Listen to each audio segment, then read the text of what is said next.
really good to see everyone here, and I want to apologize for being late.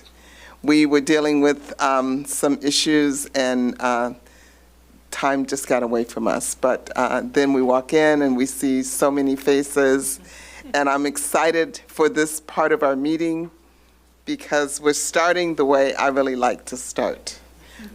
But before we get there, let me just say a couple things. Welcome to the Board of Education meeting for November 12th, 2024. Can we have a roll call, please? Here. Here. Here. Here. Here. Here. Here. Thank you.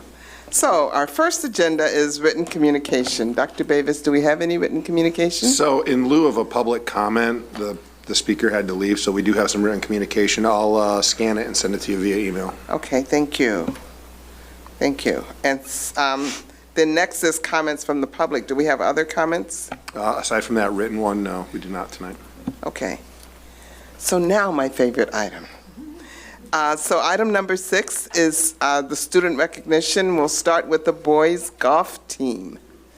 We're going to have our athletic director, Mr. Levatino, come and share a little bit with the board and the public about boys golf. Great. Good evening. Thank you for having us. I feel like a little bit of a broken record the last few times I've been up here. I'm talking about how one of our teams is making history between girls water polo and boys gymnastics. And in the same week that girls flag football made history, making it to state and winning the first ever regional and sectional championships, which was awesome. Let's give a little... Rachel's on the flag football team, boy. That's what She caught a beautiful touchdown in the sectional championship. It was great. But in that same week, our boys golf team did something that's never been done in school history. They won a state trophy by finishing as the state runner-up, and Kieran Lowe finished as the individual state runner-up.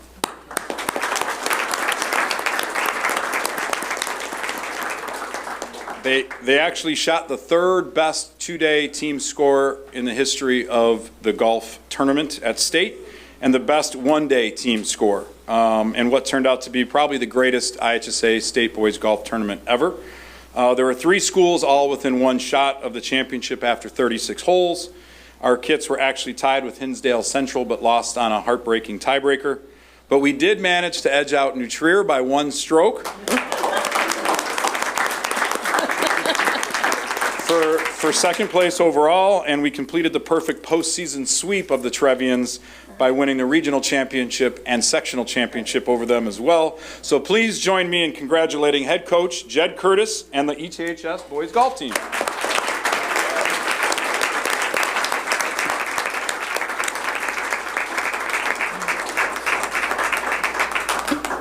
Is Coach Curtis going to say something? Go ahead, Jed. Yeah. Thank you. It's great to see everybody, the familiar faces. Thank you for this recognition.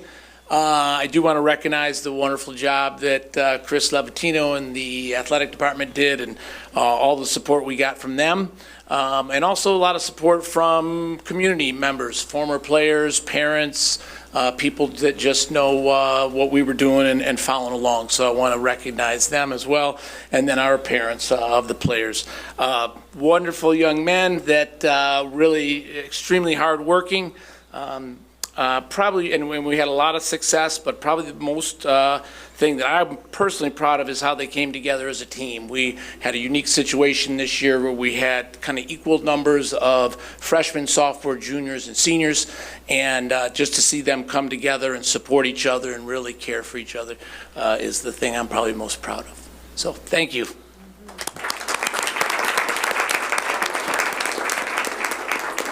All right, Coach. Yeah, gentlemen, we're going to come around, and the board wants to shake your hand and offer you a pen.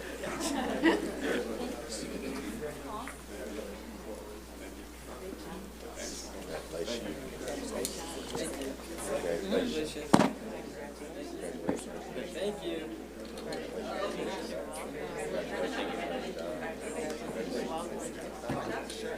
Congratulations.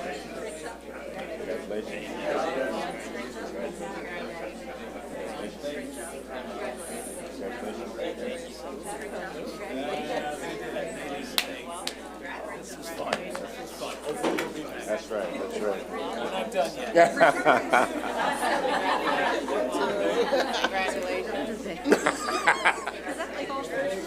I was gonna say, the first group, I know they're way younger than me, and it's getting bigger and bigger. Bigger and bigger. But That's funny, yes. great. All right. All right, what a great way to start the meeting. And we are still feeling this.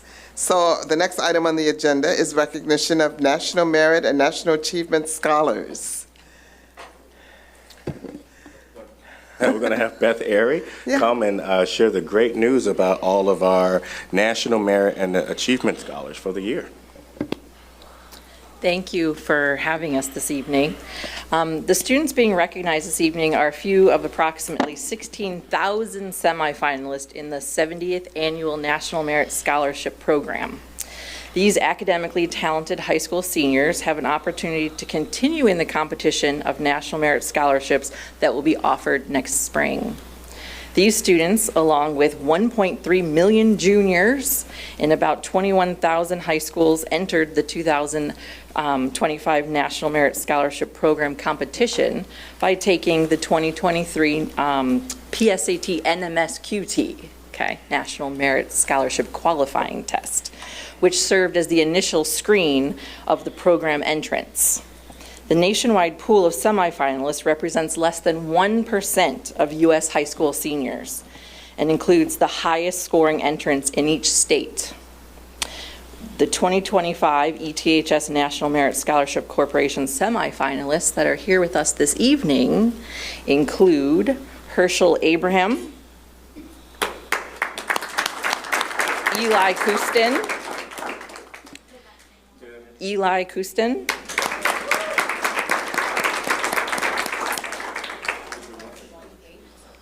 oh, well, we can wait, yes, come up here and wait, sorry, that was the original plan, yes.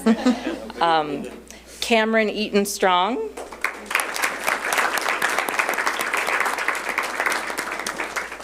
Daniel Green,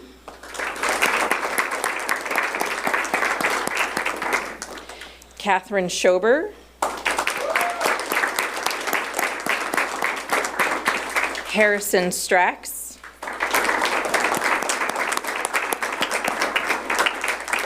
Patrick Tu,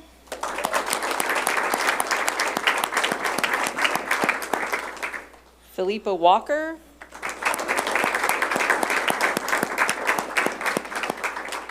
and Catherine Zaire.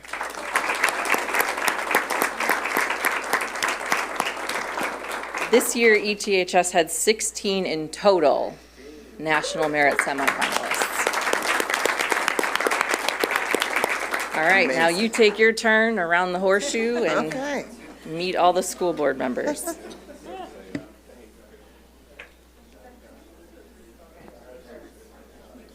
Congratulations, and here's your pen.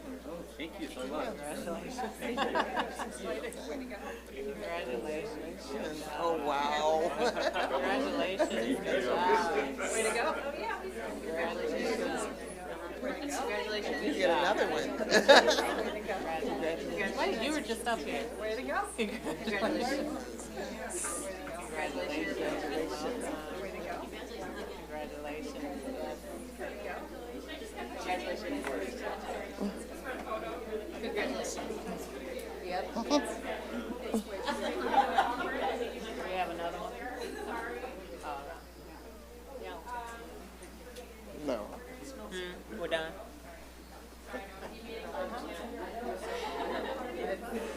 Plenty in there.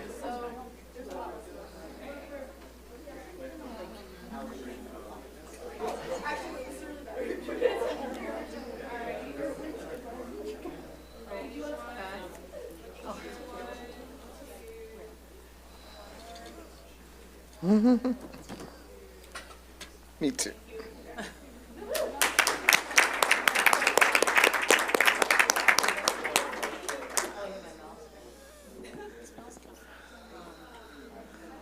All right.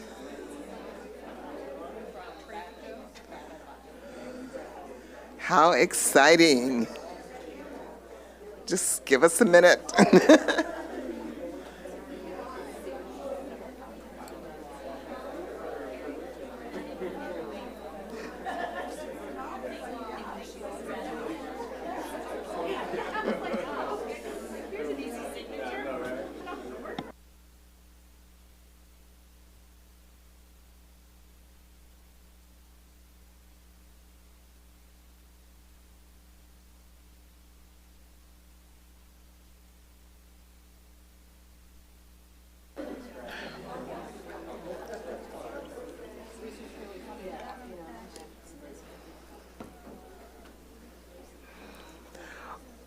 All right, moving right along, we are going to hear about a very exciting Sorry. opportunity.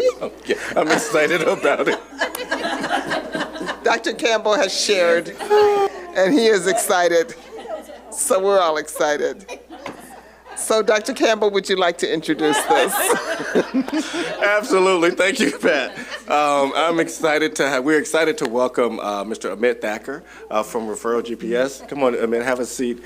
And I'm excited because when I was sitting over there in Dr. Kinsey's seat as principal, and we were having these discussions around well-being and all of that, and I would go to conferences and I would shop for how do we get our students access to mental health supports. I mean, I went all over the country, almost to every principal conference, because I know the schools have been looking at, like, how do we support the mental health of our students. And I was at a superintendent's meeting at a summit on mental health with the Association of American Superintendents, and I met Amit there, who is providing a service, a tool for a lot of school districts out west, every school district in Lake County.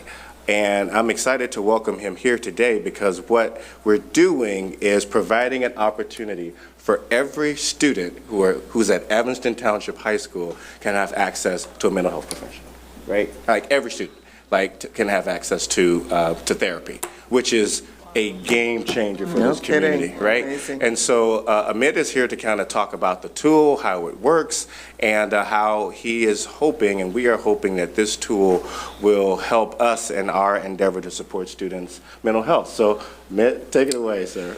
Perfect. This is on. Perfect. I fully expect at the end of this presentation to get a handshake from every one of you guys. And I'll give you a pen. There you go. It was such an amazing thing to witness, all the positive energy. At first, I was a little nervous. I'm like, is everyone here to really listen about the mental health component? This is a very engaged community. But thank you for having me. I really appreciate you guys, not only the work that you guys do, but also the real positive energy that you guys provide, obviously, for your community. So thank you for that. So before I dive into Referral GPS and kind of tell you all about what we're going to do for your students and how we're going to service kind of the community here, I want to take a minute to pause and kind of reflect on a story. Because every one of you guys know, every student that walked into here that you interact with on a regular basis or within the community has a story. And when you know that background of that student's story, it always makes your life a little easier, right? It helps you to know kind of what that background was, either what happened to them in that day or what happened to them in that lifetime or that quarter. Knowing that background makes your life a little easier and how you're going to interact with that particular student. And so while I walked through kind of the story, I want to tell you guys a little bit about my own story. So my name is Amit, as Dr. Campbell had said. I grew up in this area, lived in the suburbs of Chicagoland, went to NIU for undergrad, so go Huskies if I have any in the room. I know you guys probably want to drop one letter from that NIU. I then went to UIC and then eventually went to Benedictine for my master's program. I have a wonderful family. As you can see, I married probably about 2 levels above what I should because I have a gorgeous, amazing life partner, and she's blessed me with 2 amazing little kids. I have a 70-pound golden doodle who thinks he's my lap dog and my most well-behaved child, I should say.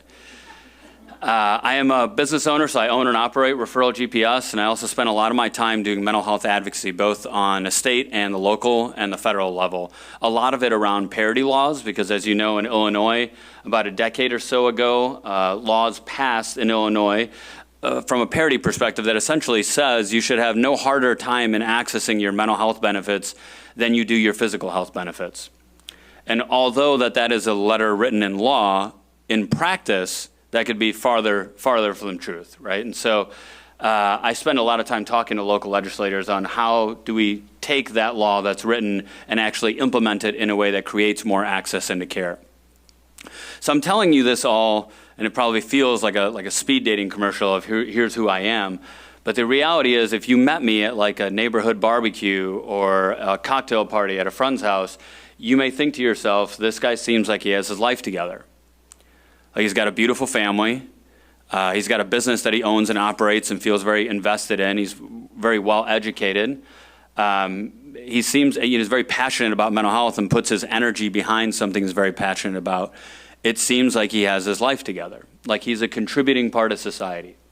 But the reality is the me of today is not necessarily the me of yesterday. So I grew up, like I said, in the suburbs, in a firmly middle-class family. So it was kind of, you had everything you needed, but never, I'm sorry, not everything you wanted, but never everything you needed. Or maybe I said that the opposite way. You know what I mean. My dad worked for a company called Lucent, which in the 90s was a very large employer here in the Chicagoland area. My mom worked for a company called Allied Van Lines. Growing up in like the 80s and 90s, and I'm sure many of you guys can probably relate to this, most of our hydration came from garden hoses, right? Nobody really carried, there were no Stanleys. We didn't carry around water bottles everywhere.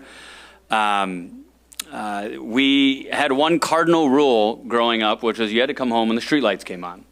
And that was, there were no cell phones, right? But that was how you knew that this is dinner time, I gotta be home, it's my curfew. We used to go to like the community rec center, and when we were done playing basketball, you'd have to call your parents to come pick you up, and no one ever had any change. So you'd call your parents collect, and then when it says to say your name, you'd be like, I'm ready to be picked up, and then you'd hang up real quick before they would accept it, if any of you guys remember doing that. I was blessed with a lot of kids living in my neighborhood.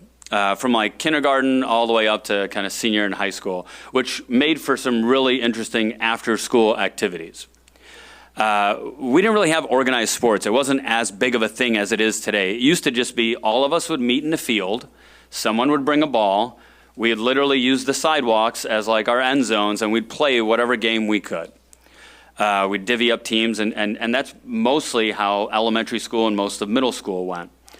And in middle school, I realized that my high school, or my middle school actually had a professional, I shouldn't say professional, but it had an organized football team at the school. So I tried out for the team. And after 3 days of tryouts, I came home ecstatically excited because I made the team. And I told both my parents, I can't believe it. I'm going to have my own football pads, my own helmet, and I'm going to be on an actual team. My brother is about 3 years older than me, came home about 20 minutes later and said, you do realize in 7th grade, everyone makes the team. Like, they don't cut anybody. It has nothing to do with your athletic ability. But for that 20 minutes, I felt like I was on top of the world. And we used to have 2-a-day practices. I don't know if they still do that now. It's where you practice before school without your pads and then after school with your pads. And anytime I had a 2-a-day practice, I'd go to sleep like obnoxiously early. And the reason I'd do that, because I'd always tell myself I'm going to wake up early tomorrow, I'm going to eat my Wheaties, and I'm going to go to practice, and I'm going to do such a good job that the coach is going to put me in. Because I tell people that I played wide receiver, but the reality is I played left bench. Like, I didn't get on the field much. My brother was right, I don't have much athletic ability, but I always had that mindset. And one night I went to sleep, and it was about 8:30 or so. Instead of waking up at my normal 4:30, 5 o'clock, I woke up and it was about 2:30. And there was some commotion happening outside of my room. And I couldn't quite figure out why that was or where it was coming from. As I left my room, I saw my brother pacing back and forth, and I saw my mom starting to sob. I couldn't figure out what was going on, and I looked over to the stairwell, and I saw paramedics with my father taking him down on a gurney. Well, at the time, we lived in Aurora, one of the far west suburbs, and they took him to a small community hospital there via ambulance, which we followed along in our small Honda Civic, and they did some tests on him that night and realized that he was having a brain hemorrhage. Now, he had complained earlier in the day of having a headache. No one really knew that this is what was causing his headache. It was from an issue called an artery venous malformation, something he was born with but went undetected completely until that night. Well, at this small community hospital in Aurora, they didn't have an emergency overnight neurosurgery program. So they airlifted him to UIC. and they did a 6.5-hour surgery on him that night, and thankfully they were able to stop the bleeding. Unfortunately, he never fully recovered. So he spent the next 6.5 years living in a coma in a nursing home until he eventually passed away. So I went from what was a relatively normal childhood into my entire life turning upside down in a matter of a night. And I didn't know how to deal with that. I don't know anybody who's really equipped to deal with that kind of trauma. And everyone deals with trauma a little different. My brother, who was 16 at the time, moved out of the house. Still has difficulty coming back home. And he's doing very well for himself, but never really processed that trauma. My mom, who had never paid a bill the week earlier, was trying to figure out how to be head of household, take care of 2 rambunctious adolescent boys, and go see the love of her life on a daily basis, who, for all intents and purposes, was in a vegetative state. I was like 13. 13-year-old boys don't know how to make great decisions without having trauma, right? You layer onto there some type of family trauma like this, and I was a powder keg. And I know that now there's a term in the way in which I started acting after my family's illness, which was oppositionally defiant, and that's how I dealt with the trauma. Anybody who resembled a position of authority in my life, I started to push back on. And I never did anything that would get me suspended or expelled from school, but I really was a pain in the butt. I would go into class and I would listen to the history teacher give a lecture on a particular topic, and then I would argue why this history wasn't representative of the history that I would know, that it was skewed. I would go into art class and make provocative sculptures and then get in trouble and say they're impeding on my First Amendment right to express myself. And in the beginning, my teachers knew, like, this kid's dealing with a lot, so I'm going to put up with some of the riffraff. But after a while, even those teachers didn't have enough, runway to continue to do that. And I distinctly remember one of them saying, look, I get you're going through a lot, but I have 30 other kids in this class who want to learn. If you don't want to, I can't help that. And so I found myself first going down to the dean's office pretty frequently. And thankfully, the dean pretty quickly figured out, like, I'm not going to be able to discipline this out of this kid. This is not a disciplinary issue. And so she sent me, in her right mind, sent me to student services. And I had walked in there, and I had met a school social worker and a counselor that I kept in touch with for the next 30 years. I went to both of their retirement parties.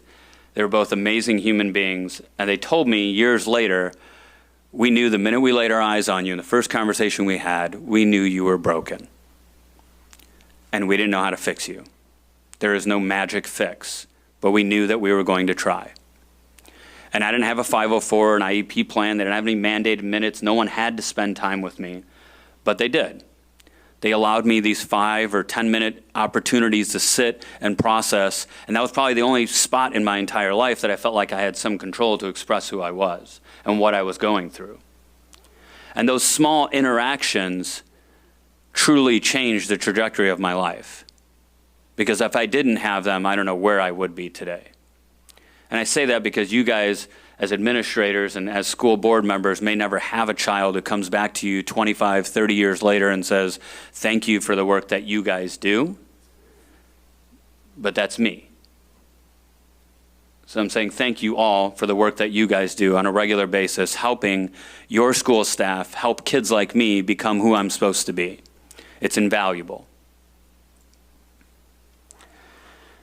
Naturally, I found myself entwined in psychiatric care and a variety of different interests that came to me given the trauma that I had been through. After graduating with my dual master's program, I went to go work at a psychiatric hospital.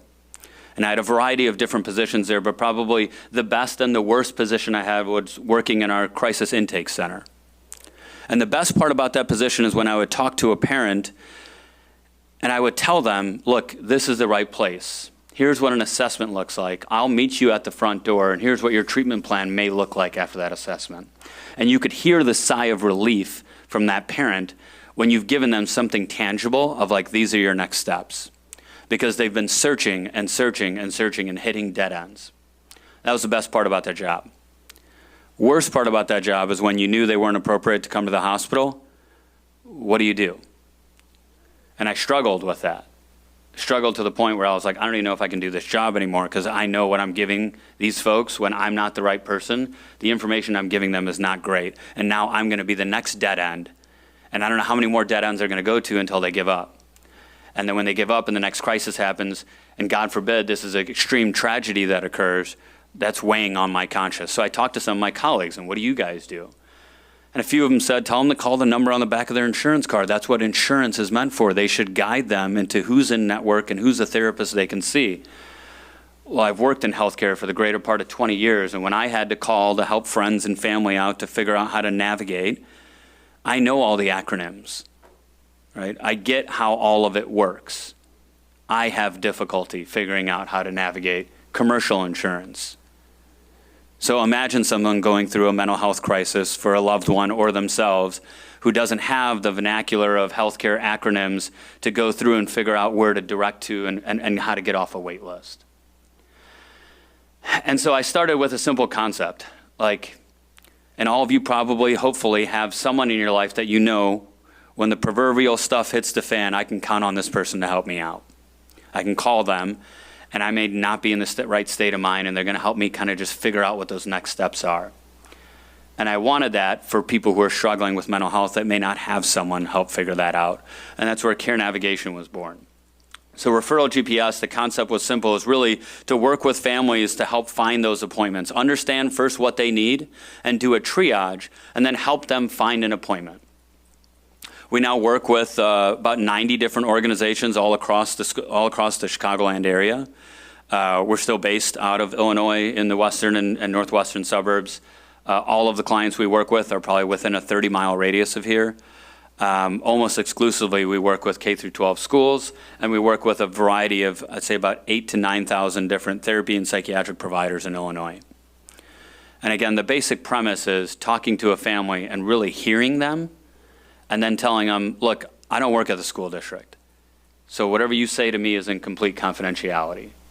Tell me what's happening so I can help you figure out what you need, and then I'm not going to send you a list of 35 different PDF pages and ask you to start calling. I'm going to do that for you. I'm going to call, and I know that Wednesday nights works for you because that's when your kid doesn't have band practice, and I know that pulling him out of band practice is going to be really difficult because that's part of his identity. So I'm going to find you an appointment on a Wednesday night. And I know that you're Spanish speaking, so I'm going to try to find you someone who's Spanish speaking. And so we go through that kind of whole component to do that triage and that deliberate connection into mental health care. And many of the practices we work with, clinicians in general, they go into mental health very similarly how you guys go into education. No one goes there to make a lot of money. If they did, they were poorly misinformed on a career choice. The reality is most of them go because they have something inside them that they want to help heal. And many practices wanted to help, but they would run into the issue of, if there are folks who don't have commercial insurance and I don't participate in Medicaid or managed Medicaid or any one of those other plans, how can I continue to take on these patients pro bono and still pay my staff and keep the lights on? And so we started thinking about different innovative ways to help families get connected into care. And so with you guys, I'm going to talk a little bit about what we're doing with District 202 and how this will roll out with your families. So what are the biggest barriers in every community that we work with? And this is regardless what economic status is of that general community, this is what we hear as a consistent barrier. It's insurance or the ability to pay. It's the excessive wait list because the supply and demand for psychiatric and therapeutic providers is out of balance. It's transportation, oftentimes, because who I can find who does have availability is 100 miles away. And therapy typically is a weekly component. If I got 3 other kids that I'm also trying to shuffle to soccer practice, how do I make that work? And then lack of night and evening availability. That also makes it really difficult for folks to get pulled out of school and parents to have to take off of work to try and do the transportation component because that's the only place they can find. So we started really with a rough model, which is, okay, we want to try to conquer those 4 components, or at least get as close to moving the ball on each of those as we can.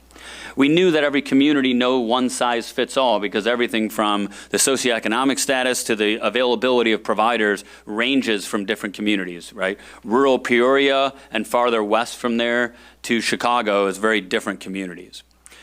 We estimate the demand and the need in the area, and we look at different average market rate prices for private practice of what cash rates look like and the insurance reimbursement rates, and then we factor in different expenses, and we create kind of a rough draft model for a particular community. So with you guys, what we're doing is when a family has a need or a student expresses a need, they have two different ways to try and access Referral GPS. The first way, which we always advocate for, is to get connected with student services. Every student has a social worker, and you have an ability to go and have a conversation with them and help bring that school into that conversation to determine what the next steps would be. Now, school social workers, counselors, and school psychologists will have the ability to access a database that they can use to search for different area providers. And so if they have a case that they feel that that's going to be the appropriate step to take, they can do that search themselves and send that information either via text or via email over to the parent. But sometimes the parent's going to need a little bit more help. And that's where that care navigation component comes in. So the school student service representative can send that parent's information over to us, obviously after they've gotten the correct permission from the parent to share that information. Once it comes in with them, our care navigation team will do a triage with them and then help them find an appointment, keeping the school district in the loop because they sent us that referral as long as the parent provides us that permission. But what we know in many of the school districts we work in is there are many more people that would rather suffer in silence and not talk to the school district about what's happening inside of their house than we even imagine. And the hard part is, from a student services perspective, you can't help who you don't know.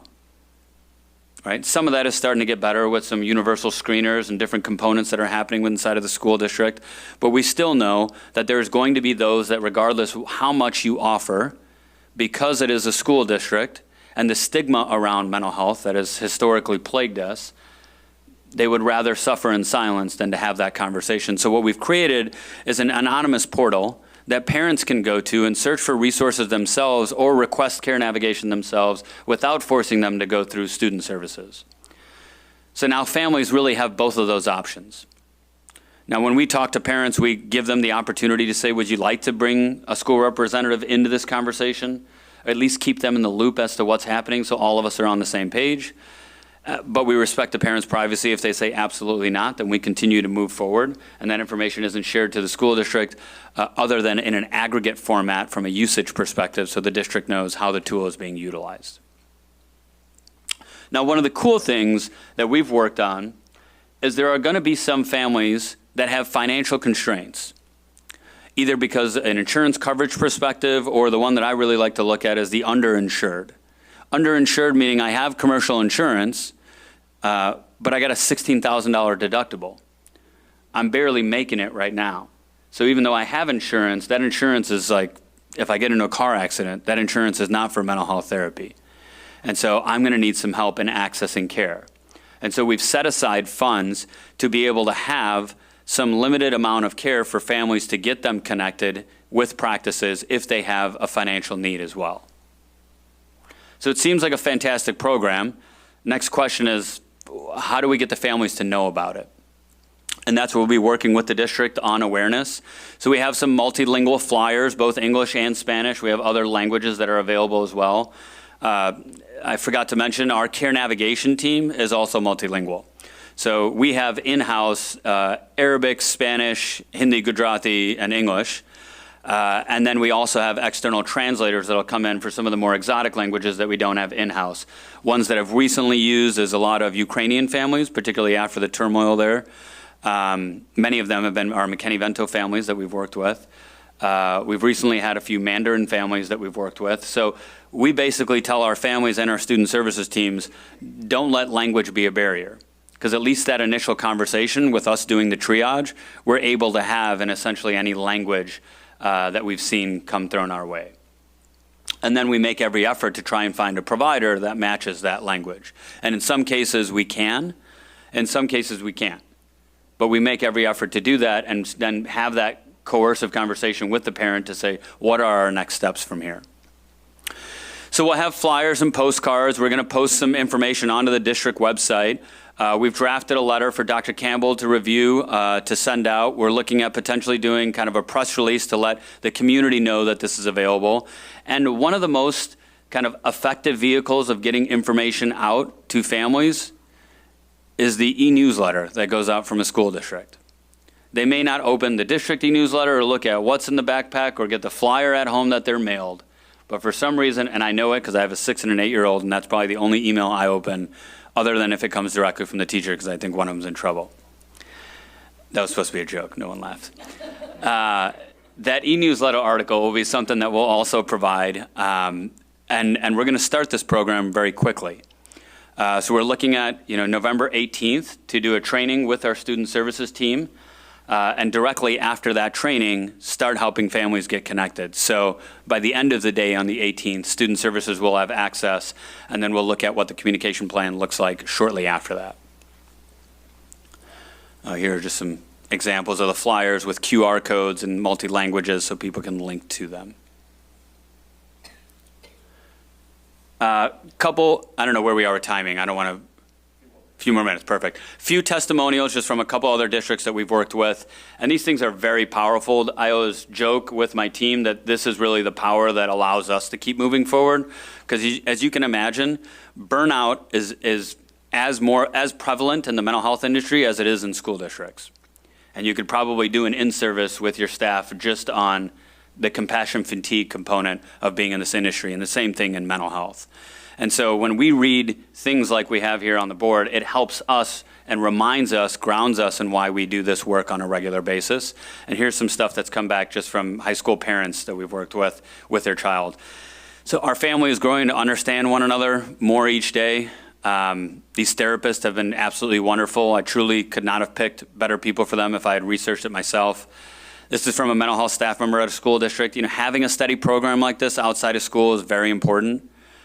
Not only are we aiming to provide the therapeutic support, another component that we've seen in almost every school district we work with is the supply and demand or the capacity constraints in finding medication. So if you look for psychiatric prescribers, right? So I'm talking psychiatrists, nurse practitioners who are psychiatrically trained, it's very difficult. And oftentimes, primary care physicians end up prescribing many of those medications until they get to a point to say, this is out of my scope. And then you have a family who's saying, I've basically been cut off from this medication that has worked, but now this primary care physician won't prescribe anymore, and that every psychiatrist I called has a 7-month waiting list, so what am I supposed to do? So we have kind of created this opportunity to say, you don't have to fall into that gap, right? We have folks in our network that take our referrals in a more expeditious fashion than they do even folks that are calling their practice.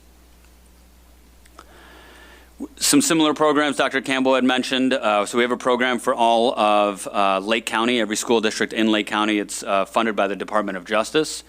We have a McKinney-Vento program called the Evergreen Program that we work with 6 different counties for any McKinney-Vento student that doesn't have the ability to seek therapy or psychiatric services. We have a program with Indian Prairie funded by the Illinois Department of Public Health, and now we're working with ISB on another 18 school districts to do a very similar program. And so we're really kind of spreading all throughout this area, again, trying to create access for those who otherwise have these constraints in doing it, and then really create awareness for those who may not know that access is that easy for them to be able to attain. You told me a few minutes, I got you a few minutes. So any questions? I have one thing that I want you to talk about, just briefly. Sure. Just talk briefly about how the care navigation tool actually works. It's a little bit of the weeds for the board, but I think it's important for them. Perfect. So both of the pathways are very similar, whether it's a parent requesting care navigation themselves or it's a student services team member referring a family over to us. Essentially, what they do, they're submitting their information to us, and immediately when they submit, the parent either, if they're doing it themselves, they'll see a calendar that pops up that asks them, when do you have time to talk? Because what we know is in that moment that they're filling out the form, maybe a moment of desperation, maybe a moment of sitting in a waiting room, but it may not be a moment that they want to jump on the phone and talk for 50 minutes about what's happening in their family. So we ask them, pick a time to talk. Whether it's on the weekend or in the evening or in the morning or on your drive to work or at your lunch break, you select the time and we'll be available. We then do the triage with them. We jump on the phone. It's about a 50 to an hour conversation. We're talking everything through psychiatric history, safety supports, medication components, if there is that, and kind of walking through a level of care assessment of what they may need. From there, we tell them, we're going to call you back. And we do what your student services teams would do if this was the only thing they had to do, which is literally pick up the phone and call practices and say, I have a 16-year-old who's dealing with an eating disorder, who has Aetna insurance, and she's available on Tuesday evening. Do you have a therapist that you think would be a good fit? Right? And we find appointments. And then we email the parent back, and we call the parent back, and we say, we found you an appointment. Here's one option that I know is available on Tuesday, and here's 3 others that if that one doesn't feel like a good fit, we can follow up with. And then we help get them connected to care. We ask the parent, do you want to call them, or do you want us to call on 3-way so you can secure that appointment right now? And sometimes the parents say, just email me the info and I'll call later, and we give them that information. And then we follow up with the parent about a week later. And we say, hey, did you make that appointment? Just curious. If they didn't pick up, tell me. We always put the blame on everyone else, right? If they didn't pick up, let us know. We'll call them. And the same thing really happens on the school district perspective when they're sending a referral, except the only difference is all throughout that process, we keep the school staff in the know. So when the parent books that first time to talk to us, we send the school staff member an email and says, hey, parent just booked the time to talk to me on Wednesday. Right? When we actually have the conversation with them, we tell them, here's how it went with the conversation. Like, here's what we're recommending and what we're going to help them find. Once we found the appointment, we're cluing them in. And one of the main reasons is we often have this. Parent comes back 2 weeks later and says, I'm still struggling. And school staff member says, but I saw the email that went to you that had appointment options. What happened? And oftentimes there, it's either I forgot about it, I didn't see the email, I got too busy, or it's just I'm very pre-contemplative, or I was at that moment, and I'm not ready to take that step, but now I am. So can you help me again? Because now those appointments are gone. And then what we do is kind of restart that process. We already have the info, so we just find additional appointments with them. So that process is done as seamlessly as possible. What we're trying to do is meet the parents where they're at, because some of them don't want to talk right away. Some of them can't talk right away. But once they realize that this is completely separate from the school district, the amount of information that we can gather in a 1-hour conversation is amazing.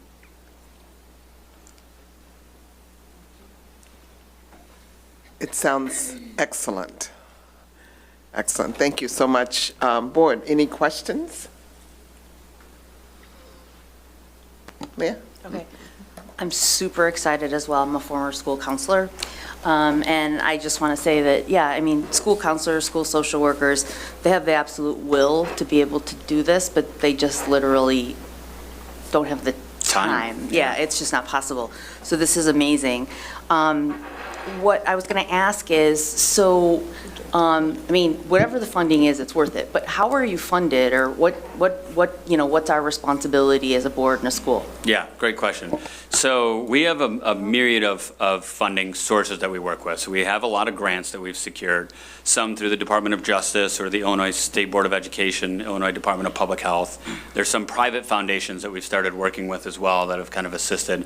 Most of the school districts that we work with, the school districts pay some type of fee. And what we wanted to do is make it completely agnostic to the families, because if you add any type of financial barrier to the families, what we find is then usage becomes, hindered. Mm-hmm. And that's the last thing we wanted to do. And so we're piloting this program with you guys to see what the usage will look like. Every community is very different. Some out of the gate, it's an incredible response. And that really speaks to the need. But then the next question comes, like, how do we make this sustainable? Some look at it and go, hey, we don't have as much financial need, but we really have that connection need.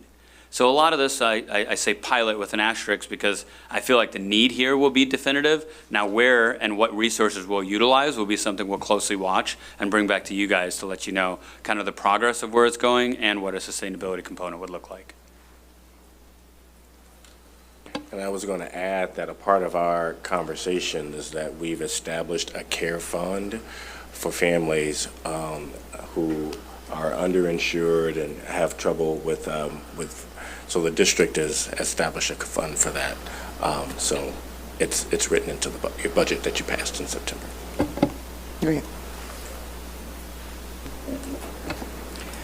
I do have, oh, sorry. Go ahead. Okay, hi. Thank you so much. And I really like and respect the way you started with your story. So Thank thank you you. for sharing that. I'm just curious, with your first assessment of our district, do we seem to be well-resourced in therapists? That, when you mentioned transportation, that was something that kind of struck me. So I'm just curious in your first assessment. Yeah, so within like I'm going to say a 7 to 8 mile radius, so if you're looking at, Skokie, Niles, some of the other neighboring towns as well, and I pull the kind of inventory all together, it always dawns upon me when I do that exercise that in these communities like yours, we're resource rich, we're just coordination poor. And it's a stark understanding when you look at it and you're like, oh my God, there's an incredible amount of resources here. Yet I can talk to 4 out of 5 people who say, I don't know where to start. Yeah. And it's very similar. In DuPage County, I was there speaking to the Naperville School District, the same thing. And it was incredible to say, I can walk outside and throw a stone and probably hit 7 practices. We're resource rich, but we're coordination poor. And that in itself, so I think you guys are blessed in the community that you're in to have as many resources. I'll tell you, I've had consultations with rural communities who have 1 psychiatrist in the 6-county area, right? And so and they're not child certified. And so, the only option for them is telehealth. And even then, it's very difficult to say, for a child to have telehealth. Now, you guys are high school, it's a little different, but I've worked with elementary schools in rural Illinois who are like, okay, what do I do? And the reality is I don't create providers. I don't have a solution for that. So a lot of it is like, okay, this is a regional issue. You guys need to work on recruitment. I can try to help from that component, but really what we're doing is helping connect. So your community is well poised because the amount of resources that are here are really in abundance. Yeah, Northwestern. You just made me think of a question. Do you work with the providers to give some kind of discounted rate because they know they're going to get your call? Or do they just, this is what they charge and insurance covers? And Yeah, great question. It's highly individualized depending on the case. So there has been often times that I would call a provider and try to flex my influence to say, I'm going to need a sliding scale. And they'll say, oh, our sliding scale is, instead of $170, we charge $150. We can take 20 off. And I'm like, I don't think you understand. That's not a slide. That's like a bump. I need a slide all the way down. And oftentimes it's a conversation to say, I know I sent your practice like 4 Blue Cross patients last month. Like, you're going to take this for $25. And the practice owners will go, I don't know if I can do that. And I'm going to go, what? You can. I know you can. Because of the money that you've made off of the other 4 referrals I sent you, this is what I need. And oftentimes practices are, knowing that this is a larger collaboration, are willing to say, I can do that, right? That works. Particularly when we have patients that come through our care fund component, because I go, now I'm not even doing an insurance audit, right? So I'm working through you, and we're working through what may work, but it's easier for you to work with me than United Healthcare. So you tell me which one you want to choose. And in doing that, you're going to have to help me work with families. Every therapist I've met, I'd say 99% of them, want to do the right thing. There's just not enough money to do it.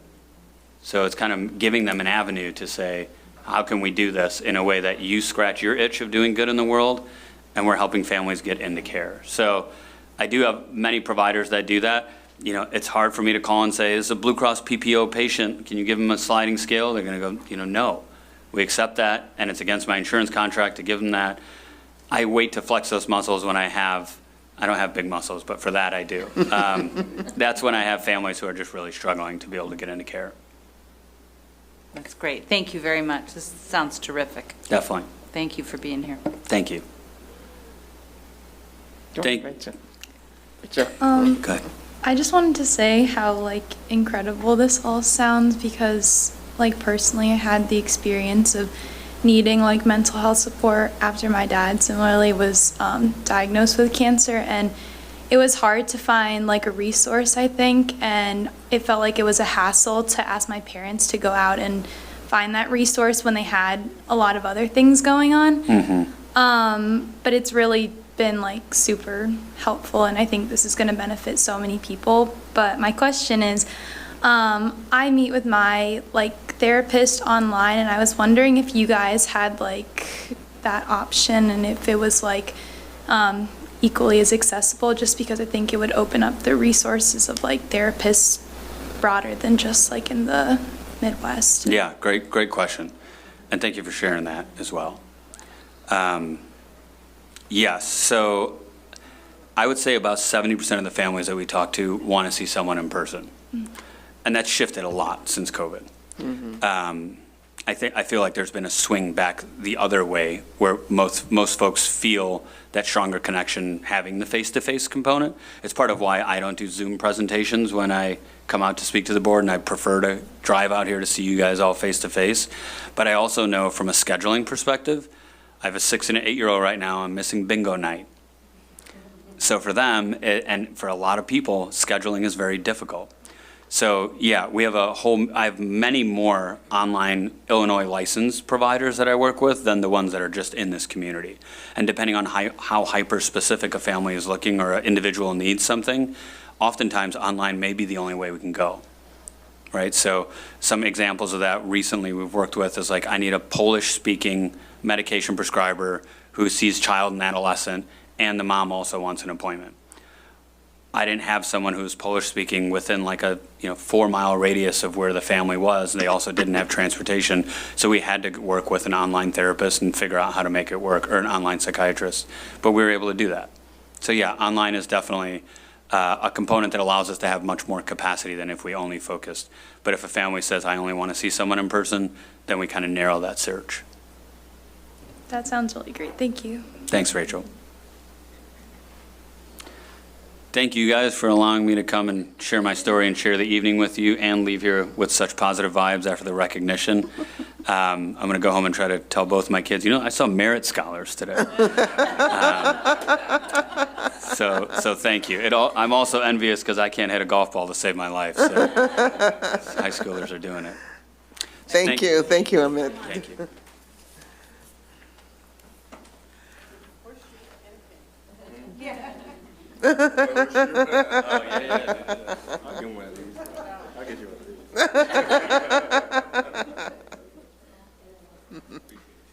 these. Okay, we're going to go on with our agenda, and the next item, actually, these are 2 items we'll just combine. Opening of school report for the year 24-25, and our year-end review report for the year 23-24. Dr. Levy, Dr. Bailey? Yes.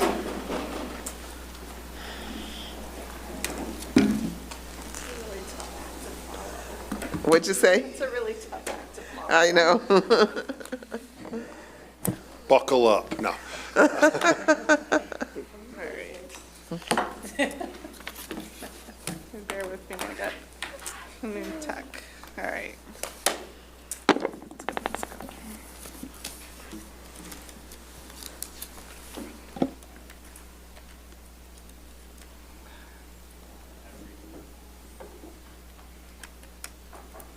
Okay, I promised the tech department I wouldn't embarrass them. I get it right. Okay. There it is. All right. Good evening. It's nice to see you. Okay, I'm going to do the opening of school first. It's usually short and sweet. And then the year in review, which then has some report card information that Pete's going to share. All right.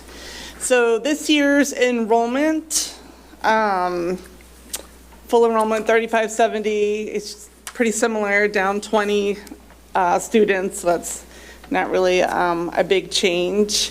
Overall, for the past 5 years, it's lower, but not that much lower than last year. And then in the report I have, we present our enrollment by our student groups, by race, ethnicity. So we can see just sort of big picture over the last 5 years, proportionally, the students, our African-American Black students proportionally, and a little bit of our white students proportionally have decreased, but we're seeing increasing proportions of our Hispanic Latinx over the last 5 years, and also students who identify as 2 or more races. Our special ed enrollments are similar to prior years. So this is students who are in the special ed program, who are taking the special ed courses. This is not all students with an IEP, but those with an IEP specifically in the special ed program. And then in our multilingual services program, these are not all of our emergent multilinguals, but these are the emergent multilinguals who are in the multilingual services program, who are taking courses in that new, newish program, formerly called bilingual program. So it's up 65, but we have many more students who are emergent multilingual. That's the highlights from the opening of school. The opening of school is very easy to go through, but do you have any questions before I move on? No. Okay. I'm not sure I understand the IEP, that the kids are taking special ed courses, but they're not students with IEP. Can you just run that by me again? I think I might have missed it.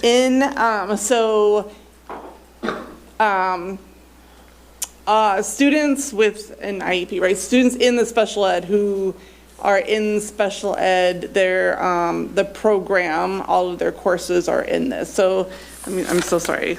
I can tell by the numbers that they don't represent. These are students who spend part of their day in an instructional program. Okay. I Thank you. Thank you. Not all students with IEP are in the part of the day in the instructional program. Any more questions? Okay. All right, I'm going to move on to year in review. Okay, so always an opportunity to incorporate some new data points not previously reported.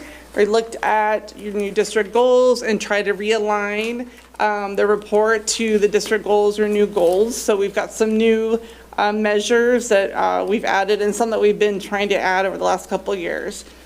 So one thing I want to talk about, last year when we were here, we talked about our sense of belonging. We had a conversation, and then last year we revisited that student data, and we have a sense of belonging survey, which is really much smaller and targeted to trying to pull apart and understand students' sense of belonging.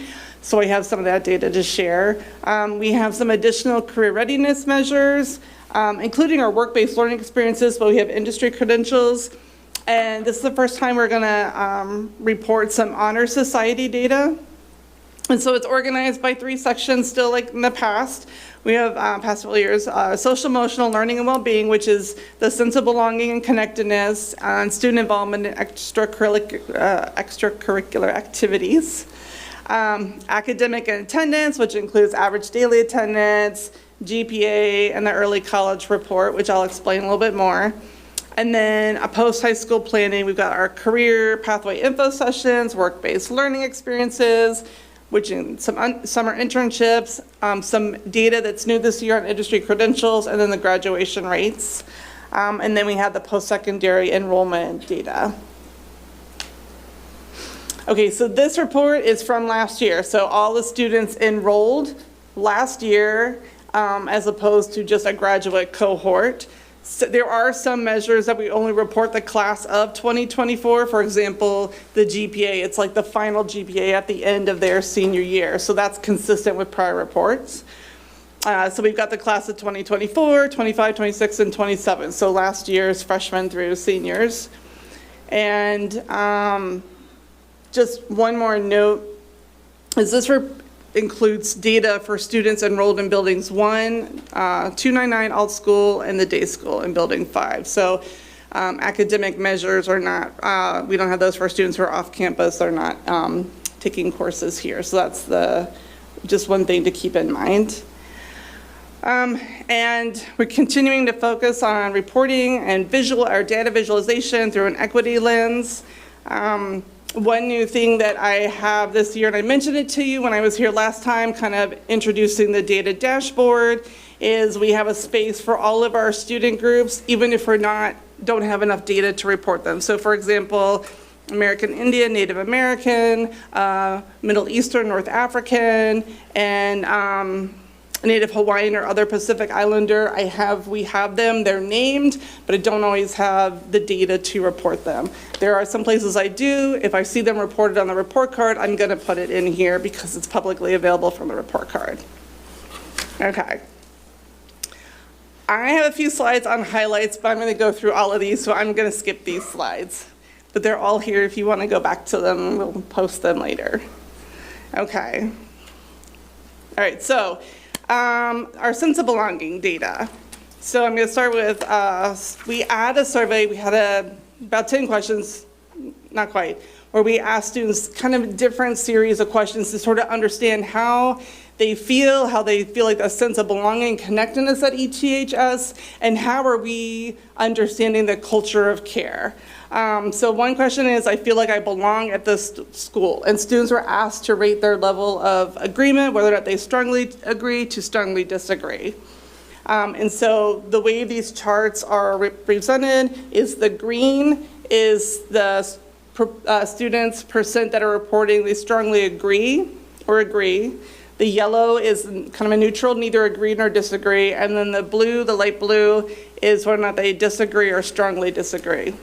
So overall, 63% of our students agree they feel they belong, and then another 30% are sort of neutral, neither agree or disagree. And then that's reported, disaggregated by race, ethnicity, student group. And then we ask students, how do they feel? Do they feel capable and confident as a student here? And 67% of the students agree that they do feel capable and confident as a student here. A quarter, overall 27%, said they neither agree or disagree, and then 6% disagreed. And you can see that also broken down by race, ethnicity. Another question is, I feel that my teachers care about me as a person. And so 63% of the students feel their teachers care about them as a person. So across these, you can see about 2/3 of students are saying they strongly agree, and about a quarter to a third are saying neither agree or disagree. Now, another question that we had in the survey, an open-ended question, is we asked students to think about a teacher and how does that teacher show that they are important and matter to them. And so in the report, I have about a dozen quotes, and these quotes are reflective, they're representative of the themes that were coming out from the data. And I have over 2,300 students provide open-ended feedback to this. So this is one that I'm going to read to you, and I normally read all the slides, but this is one I have about 7 quotes to read out. So this teacher tells me what I'm capable of, reassuring me what I am, and reminding me that they are always here no matter what. She treats me like how she wants to be treated. They take time to listen to what I have to say, and they really care about what happens to me in and outside of school. They ask me about my everyday life outside of school and what my future plans are. They help me with my work. They check in on their class and make sure everyone is on track. They make it known they're always there for you. They encourage me a lot to do better and more. And my teachers show that I am important to them by assisting me when I have trouble doing an assignment. They show that I matter to them by making sure I understand the assignment, afterwards instead of walking off. These are very representative of the comments, and there's a handful more that are in the report that are also very representative of the comments that we received from students. Okay, moving on. We also looked at student participation in extracurricular activities. This is specific to participation in athletics, clubs, student activities, thank you, and fine arts. So last year, the way you look at this, the orange is school year 2024, and then the dark blue on the bottom is the prior year, school year 2023. So last year, there were 72% of students that participated in at least one extracurricular activity. In the report, I also looked at and included some data on students who went to a school event, whether it's homecoming, participated in the student summits, or prom, and that was about 88% of students on top of this. 88% that either participate in extracurricular activity or a school event. Okay, moving on, to academic and attendance measures. So our attendance rate, our average daily attendance rate last year was 92.6%. That's above the state average of 91.6%. The state benchmark is 95%, so I always have that little dotted line because that's the state benchmark and goal. But then you can see across all of our student groups where the students' average daily attendance was. This is one of the few that's on the report card for the student groups that I was talking about, our American Indian, Alaska Native, Middle Eastern, North African, and Native Hawaiian or other Pacific Islander, where we are reporting some data. And then we look at, it's also on the report card, but also our class of 2027 on track for 4-year graduation. So 90% of the class of 2027 is on track for 4-year graduation, compared to 89% for this the school year 2023, which would have been class of 2026, doing math in my head. Okay. And then the early college is to this, looking at academic measures, advanced coursework.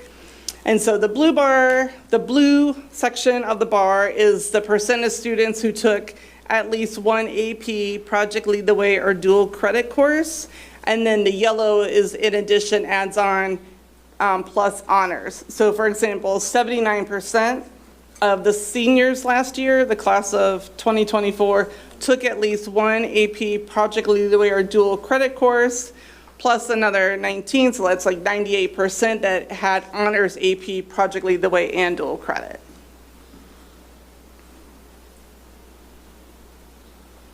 All right, this is the first time we've had Honor Society data. So this chart is the percent of students inducted into the freshman, sophomore, or National Honor Society. So this is the freshman, the class of 2027, the sophomore Honor Society, which was the class of 2026, and then the National Honor Society, the juniors, class of 2025. They're now seniors. And so 46% of the freshmen were inducted into the Freshman Honor Society, 39% of sophomores were inducted into the Sophomore Honor Society, and 44% of the juniors, the class of 2025, was inducted into the National Honor Society. And this data that's disaggregated by race, ethnicity, it's of that student group. So for example, of the freshmen who are African American, Black, 28% were in the Freshman Honor Society. And of the sophomores who identify as African American, Black, 16% are in the Sophomore Honor Society.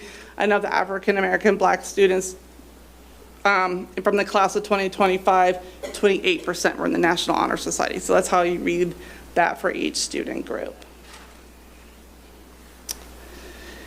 And then another data point that we do consistently for the senior year of the class of 2024 is the cumulative unweighted GPA. So the average GPA for that class was 3.22, consistent with prior years. Okay, and my next section is post-high school planning. So we reported on the number of students who attended the Career Pathways Fair and the Work It Wednesday, which was over 1,500 students. And then we had over 1,200 students last year attended Aviation Career Exploration, which we just had this past week, 2 weeks. When we look at work-based learning experiences, we had 50 students who participated in job shadowing last year, 42 students had summer internship placements, and 3 students were hired after their work-based learning experience. This is our first time we're looking into reporting industry credentials. So we had 886 students earn industry credentials. Most were in CPR, but we had many earn them in OSHA, restaurant food handling, and restaurant management.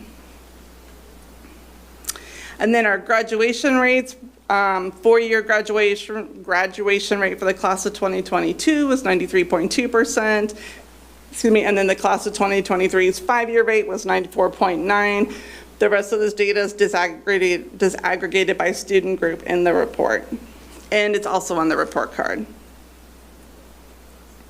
And then the last couple of slides, looking at post-secondary enrollment. So this is enrollment in a post-secondary institution, whether it's 2-year, 4-year, anytime during the first 2 years after high school. So the class of 2022 was 77%.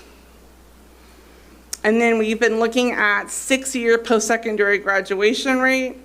And so we report it in two different ways. This way is for the whole class, for example, of 2017, their 6-year post-secondary graduation rate is 52%. So 52% of the class of 2017 has gone through and graduated from a post-secondary institution in 6 years. We also look at it as of the students who enrolled in a post-secondary institution within 2 years after high school, what is their graduation rate? And so when we look at it that way, I can see that the class of 2017, their graduation rate is 65% for those students who enrolled within 2 years after high school.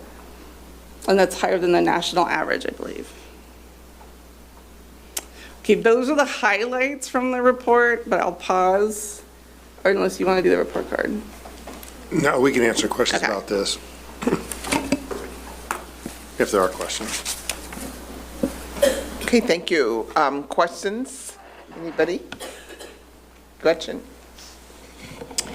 Thanks, I like all the colors. I think, I appreciate that we keep improving on the presentation and how it looks and its ability to convey the information. I mean, it's not just for the colors, it's to actually convey the information. The one thing that jumps out at me in the data is that we now have, and we have had for the entire time I've been on the school board, 15 plus years, an increasing number of Hispanic Latinx students. You know, it increases 1% or so sort of every year. I think when I joined the board, it was probably around 10%, so a lot more now. And so it raises some questions about whether we're addressing the needs of that subset of our students. And when I look at the well-being data in the belonging bit, sorry, I'm scrolling. I'm pleased to see, I should say that the vast majority of our students feel that they belong, or at least they're neutral, and I can appreciate that neutral. You know, if you ask somebody, do you belong at school, and they're having a bad day, you know, maybe they just don't agree or disagree. But I do worry about the relatively small percentage of those who say they strongly disagree or disagree. And for our Hispanic Latinx students, that number seems to be, you know, higher than everybody else. And I'm not sure you have any wisdom about that. I mean, you certainly included some quotes from Hispanic Latinx students that you read that I thought were super interesting. And I hope that the comments, those written comments that students make get shared with staff, because I think that's instructive, both as a kudos to staff for doing what they're doing, but also a nudge to staff who may not see themselves reflected in those comments, so they understand what they need to do better. But back to Hispanic and Latinx students, I'm not sure that you have any wisdom based on either those comments or the data about why they seem to be our least strongly belonging students. Yeah. So. Or what we plan to do about it, I guess. Dr. Levy and I were having a conversation today, and this survey, we actually have student IDs, and so we pondered maybe doing some focus groups with students to really get underneath some of the numbers, so that we can be a bit more responsive to what's actually here. Great. Because I also learned at the Student Voice Forum, and I'm not going to talk about the Voice Forum, Rachel, I'm going to let you talk about that tonight. Can't wait. That a lot of our students across race, they don't know why we're doing these surveys. they don't have Yeah, I any, get they it. don't have any context for what we're asking, why we're asking, and so I think, and we also talked about. Dr. That's a Kinman, great point. What a good observation, students. Yeah, so, Just but kinda walk to in your and point say, "Do you though, belong here?" but to your point though, getting underneath the numbers and really figuring out what's happening there is something that is definitely on the agenda. That's really good to know. And God, that's a great observation by students to say, well, if I don't even know why I'm answering the question, then I must not belong, so I don't get the point of this. Yeah, and it's sort of how I feel every time I get another survey from the city of Evanston asking me how I feel about 10 million different things. Anyway. Did you want to say something? Yeah, I kind of just wanted to give my input just as a Hispanic student here. I think that there's fewer opportunities for Hispanic students to just have those safe spaces or safe conversations, because I know there's a lot of places for other students of colors to find those spaces, like Black, Brown, and Breathing and stuff like that, but not necessarily Hispanic specific classes or spaces. And I know at least I would go to that because a lot of the clubs one of the clubs I'm in is the Society for Hispanic Professional Engineers, and that's as close as I get to it. But beyond that, our mission and our goal is at the end of the year competing in the Regional Science Bowl, and we've recently added another aspect of it, going to the United States Hispanic Leadership Institute conference, where again we get to get inspired by Hispanic leaders, like policymakers and political figures and people pursuing STEM fields. But it's not a space where we're just talking to high school students and basically just talking about our experiences and how we feel we could belong at ETHS. It seems like we've put a lot of effort into trying to get all demographics to fit in, but in some cases we're kind of skipping doing all of those efforts for everyone as well. I don't know, but I yeah. really appreciate that. I should have been turning this way when I was asking the question. Yeah, but I Thanks. think students could benefit from that, and I would definitely partake in it. Great. Pat? That was a great part of the conversation in terms of what are we doing and specifically how are we listening to our students. I guess my question that came up as you were sharing, particularly that well-being data, which, by the way, I agree with Gretchen. This report was really good and really, you helped synthesize a lot of good information and make it sharper for us, so thank you. But I guess I wonder, so what do we do with that in terms of our staff? Is there a report back to staff, here's what our students are thinking? I guess this is sort of a running theme for me, is that years ago I read a study that basically said if you know something, you're more likely to do something. And I guess I'm always curious to what extent we take good information like this and put it back to our staff and let them digest it and talk about it and process it as a way for them to, in the simplest ways as well as in programmatic development ways, respond and do some. So I'm just curious, is there a plan for how this gets shared, or Is that something might happen? Kind of how does that work?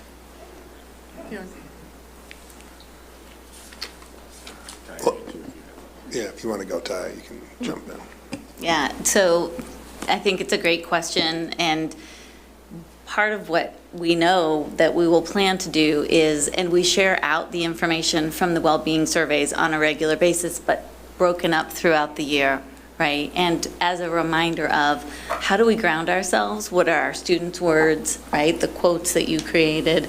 And so we anticipate continuing to do that. And also being able to understand, like we were talking about, the data of who doesn't feel like they belong. And who are those students, so that we can understand what are the needs, what are we not doing, and what can we do better. So the recognition continues throughout the year, and identifying the interventions and the resources that we are using, so that we're also, because we have a lot of interventions that happen in classrooms, a lot of interventions that happen outside of classrooms. And we want to make sure to continue to build upon that and build that positive momentum. So one of the things that we're doing through MTSS, from the multi-tiered systems of supports kind of perspective of tier 1, tier 2, tier 3, that we've really been using our new software platform, is looking at how these all intersect, and using a variety of new data points to be able to do that. So I'm excited about the ways that we can infuse that into our conversations with staff, as opposed to just a presentation. Right, right. No, that's great, because I think they need an opportunity to think about it and process it and say, well, I'm doing this. Is that enough? Maybe that's not what the kids really want. And, so really having some time to process it too. The other, one thing I just want an acknowledgement of the classes and their completion of a 4-year education. Those are the COVID kids. So they had very strange college experiences, as Pete and I can attest. And so, so I thought that was an interesting reflection. But the extracurricular data, it seems like, and I wanted to ask, is this just a blip and it's only really 5 kids? But it looked like it went down in every category except white kids. And what is that? That's disturbing to me, because I think we put a lot of effort in to encouraging students to engage somehow, be it a sport, a club, music, what have you. And so, it's only white kids went up. And I just wonder if you have any thoughts on what that is, and maybe it's only, like I said, 3 kids, and it's not really as significant as it might look on a bar graph. So I know we're pulling this apart a little bit more for when Chris and Nick and Denise come with their school involvement report, which will have more data on this. We'll pull apart in more ways. Okay. So. Great. All right. Thank you. We're still looking through. Yeah. That's fine. Thank you. And maybe we should do raw numbers in there too. So that might be helpful. Yeah. Okay, yeah. Well, I was just going to comment on, so I think the data overall, it shows that we're moving in the right direction in a lot of places. I think, to be really sober about it, we also still have the most gaps in a lot of things between, you have the Black and Hispanic Latinx kids, and then you have Asian, multiracial, and white, and those are where the biggest discrepancies are. But I noted, for instance, with freshmen on track, it jumped out at me that freshmen who are Black freshmen on track, we increased. With IPs, we increased. But I did want to mention that I'm glad that our Hispanic Latinx students came up, and that Gretchen said something, and Rachel, because that was one thing that jumped out at me. What Gretchen mentioned, also on the freshmen on track, they're the one group that really went down, and there was kind of a consistency, not huge, but kind of in graduation rate, and so it just seems like, this year's set of data seems to merit taking a look at that. and what that might mean. I'm really glad you mentioned that. In fact, one of the things we're working on as a district is implementing what are called objectives and key results. And you just targeted one of our objectives and key results. We're really honing in, my team as well as leaders from across the building on specifically really freshmen on track for Hispanic, Latino students, for Black students, students with IEPs. And that actually is a cascade. It comes out of Dr. Campbell's OKR. So if you know about objectives and key results, your head of your organization writes a few, and then everyone kind of picks up those key results and makes those their objectives and so on. So we just did our first quarter reflection as a team and leadership team today. Excuse me, man, it's contagious over here with the coughing. But man, I thought I was doing so well. I was like kind of looking like, you got water. I got water. No, but it's really a focus. And we knew this was happening over the summer. We were very clear about the trend, and we're very transparent with our leadership around this. We're using IPR data and quarterly data, comparing the two. We look to see what student groups went from A's, B's, and C's to D's and F's, or what students went from D's and F's to A, B's, and C's, what students held steady.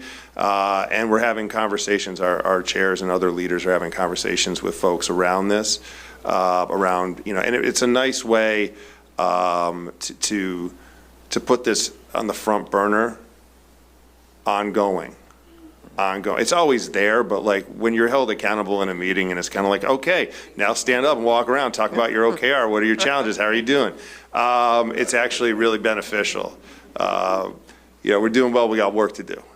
And that's also part of the reason we're doing the quarterlies too here for the board, right? So you get to see the quarterlies. So that's kind of nice too. But yeah, thank you, Leah. That's very important. And one of the things we're well aware of and taking action on.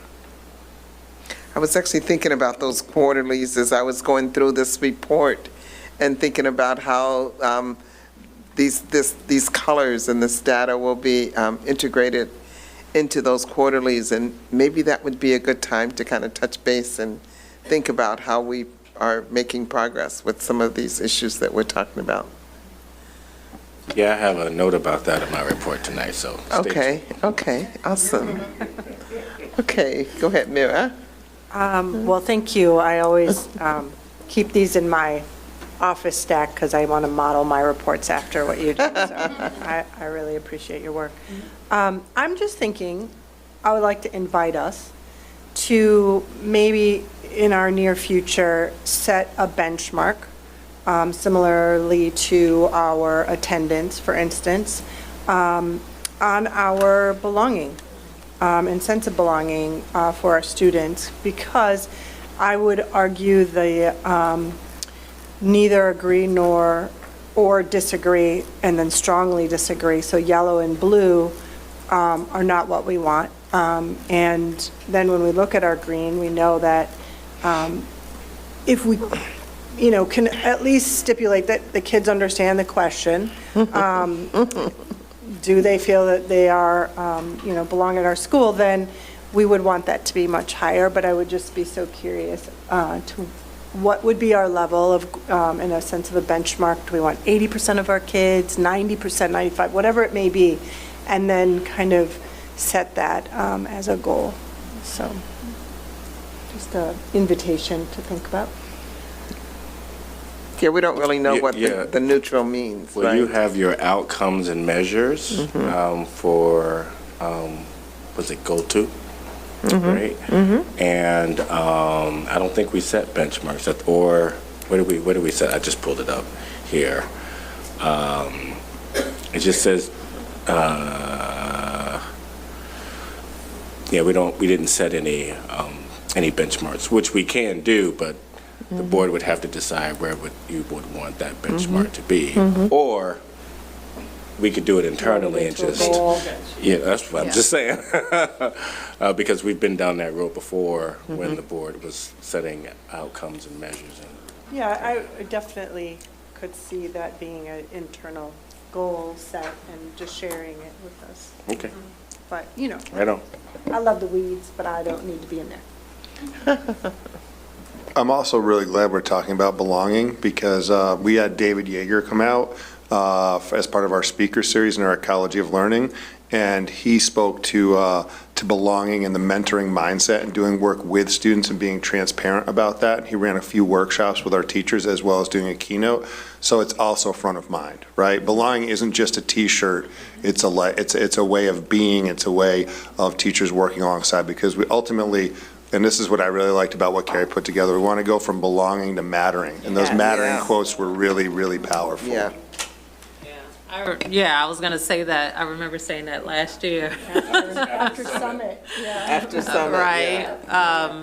And I've been using it ever since because it can be so, belonging can mean so many different things for so many different people, right? What does that mean? And if we look at this, why, to say it another way, why are our white students feeling like this is their space more than anybody else, right? And there's something to that. Like, I would want to know, like, what makes you feel so comfortable, honestly? And then why is that lacking with our students of color? So the mattering, to me, just because it was just profound when she said it, it goes deeper. Yeah. And I think that is that instructional moment, because then teachers can really feel that, like, am I making time? Am I, or whatever the case may be, in the classroom and in the hallway. So, yeah. Liz. So I'm looking at, I think, the last two slides on the post-secondary graduation rates. So the data, it's hard for me to understand the data when there's no context or comparison at all. So it's like 37% in 4 years and 52% in 6 years.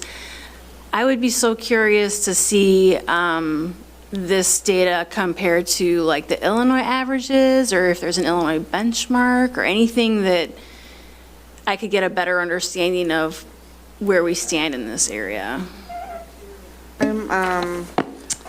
You could get a partial thing in the report card, Illinois state report card, right?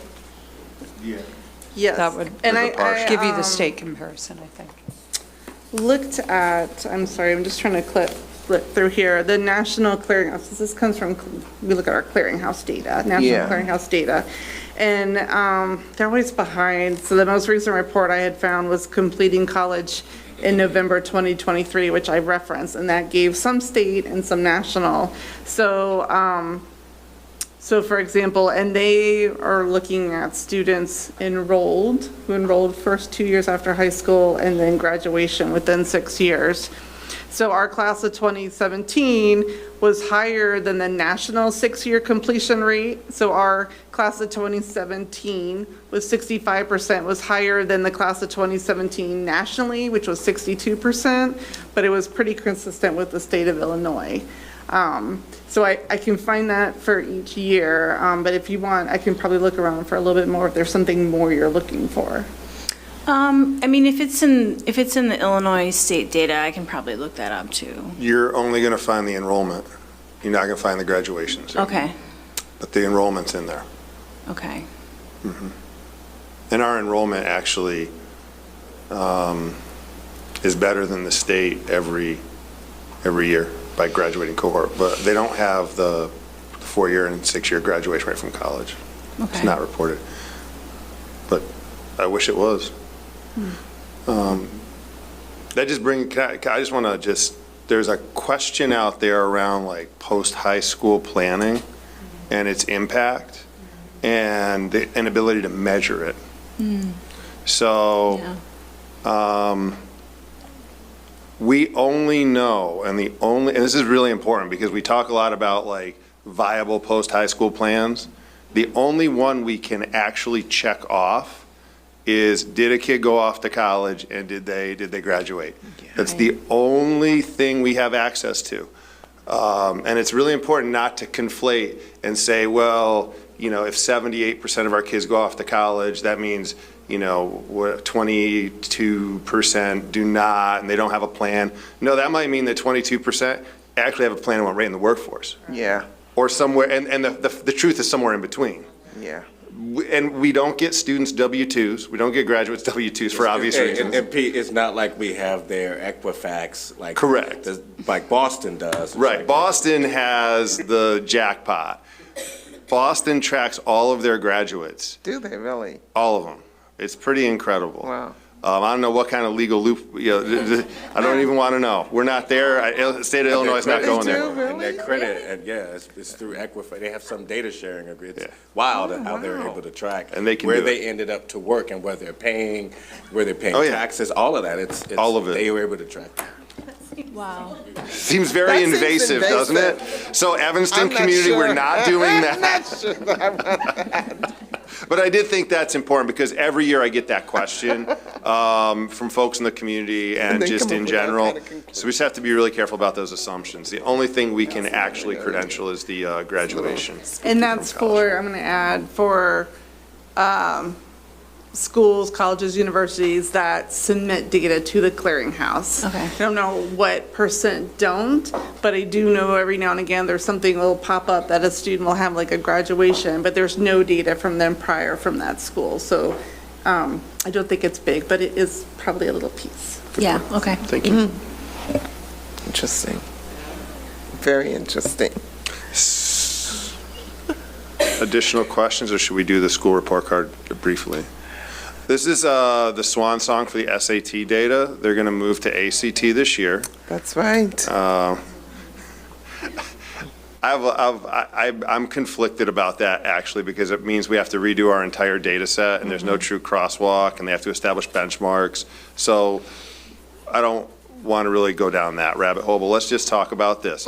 Our summative designation, yet again, is commendable, and that's great. If you go to the school report card, which I encourage everyone to do online, it actually has a series of, it explains what commendable means, it explains that it's percentage-based, it explains all that. Our English language arts, our SAT English language arts is there at the top. This is just the general trend. Again, I encourage you to go to the report card, it's interactive, you can do a whole bunch of great things with it. Up a bit. This is our disaggregated data. We're showing some growth. When you see the scatter plots, which are also, I'll tell you what those are and why those are very helpful. But you see here that our data is trending for the most part in the right direction if you compare it, and you can do that. Here's our mathematics. Our math has lagged behind ELA. That's not a shock. We talked about this. That's because math is learned sequentially, and the challenge with mathematics is that COVID really didn't, I was almost going to say did a number. There, I did it. It did a number on our math achievement, just in general, because we don't really know what it means to do fourth grade math online, sixth grade math online, high school algebra. We have a feeling, we can say definitively that it didn't go very well, but we're digging out of that, and you see that, and it's a slow progression.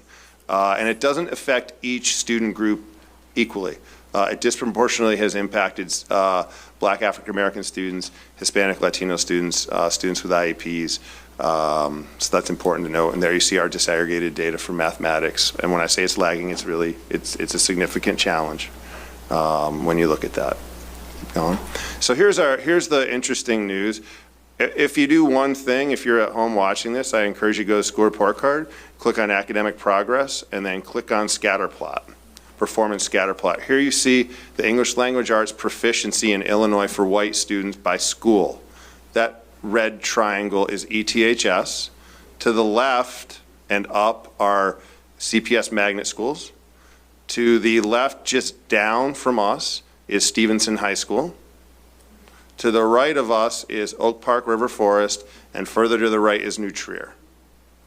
ETHS does a phenomenal job educating white students for the SAT, whatever that's worth. Okay, so that's pretty, I mean, that's the top community school. We're the top non-magnet school in the state for that. Okay. Headline. Not such interesting headline for Black African-American students, English language arts. To the right, you see, to the left rather, you see Oak Park River Forest above us.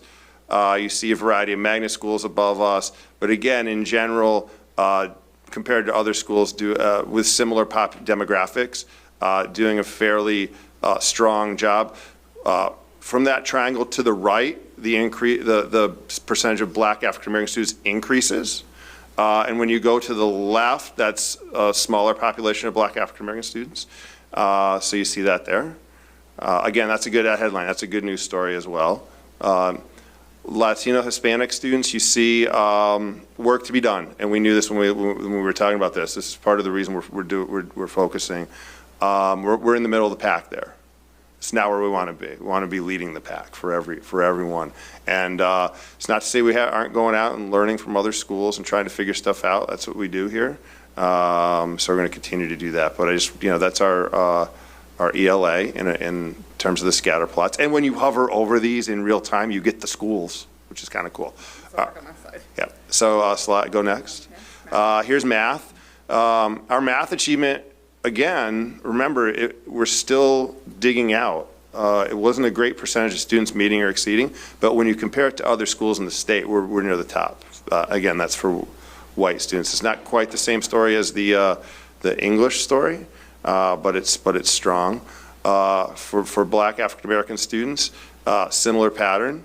Relative to other schools, doing fairly well, relative to non-magnet schools, doing fairly well, but that's not good enough.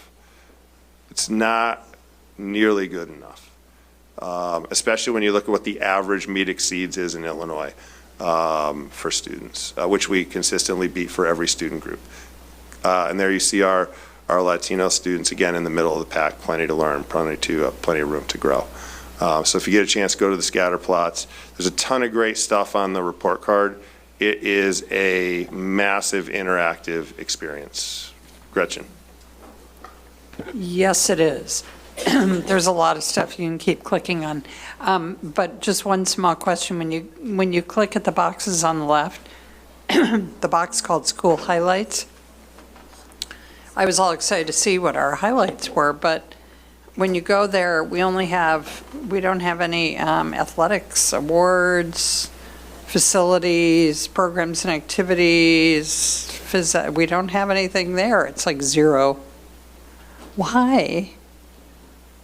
Did we not fill out the form or something? We may have never filled out that form, but we will certainly look into it and fill out that form for next year. Because I just feel like it's not a good look when we have zero, when we know we have. We know we have all that.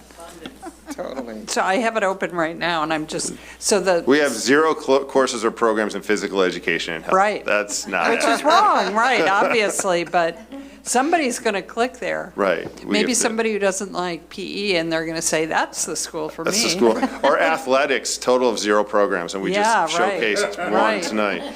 Zero awards. We have no facilities even. We're just like, so. So we're gonna look to see because I don't want to form approve when we have to approve the report card. I do not approve of that. So. Okay.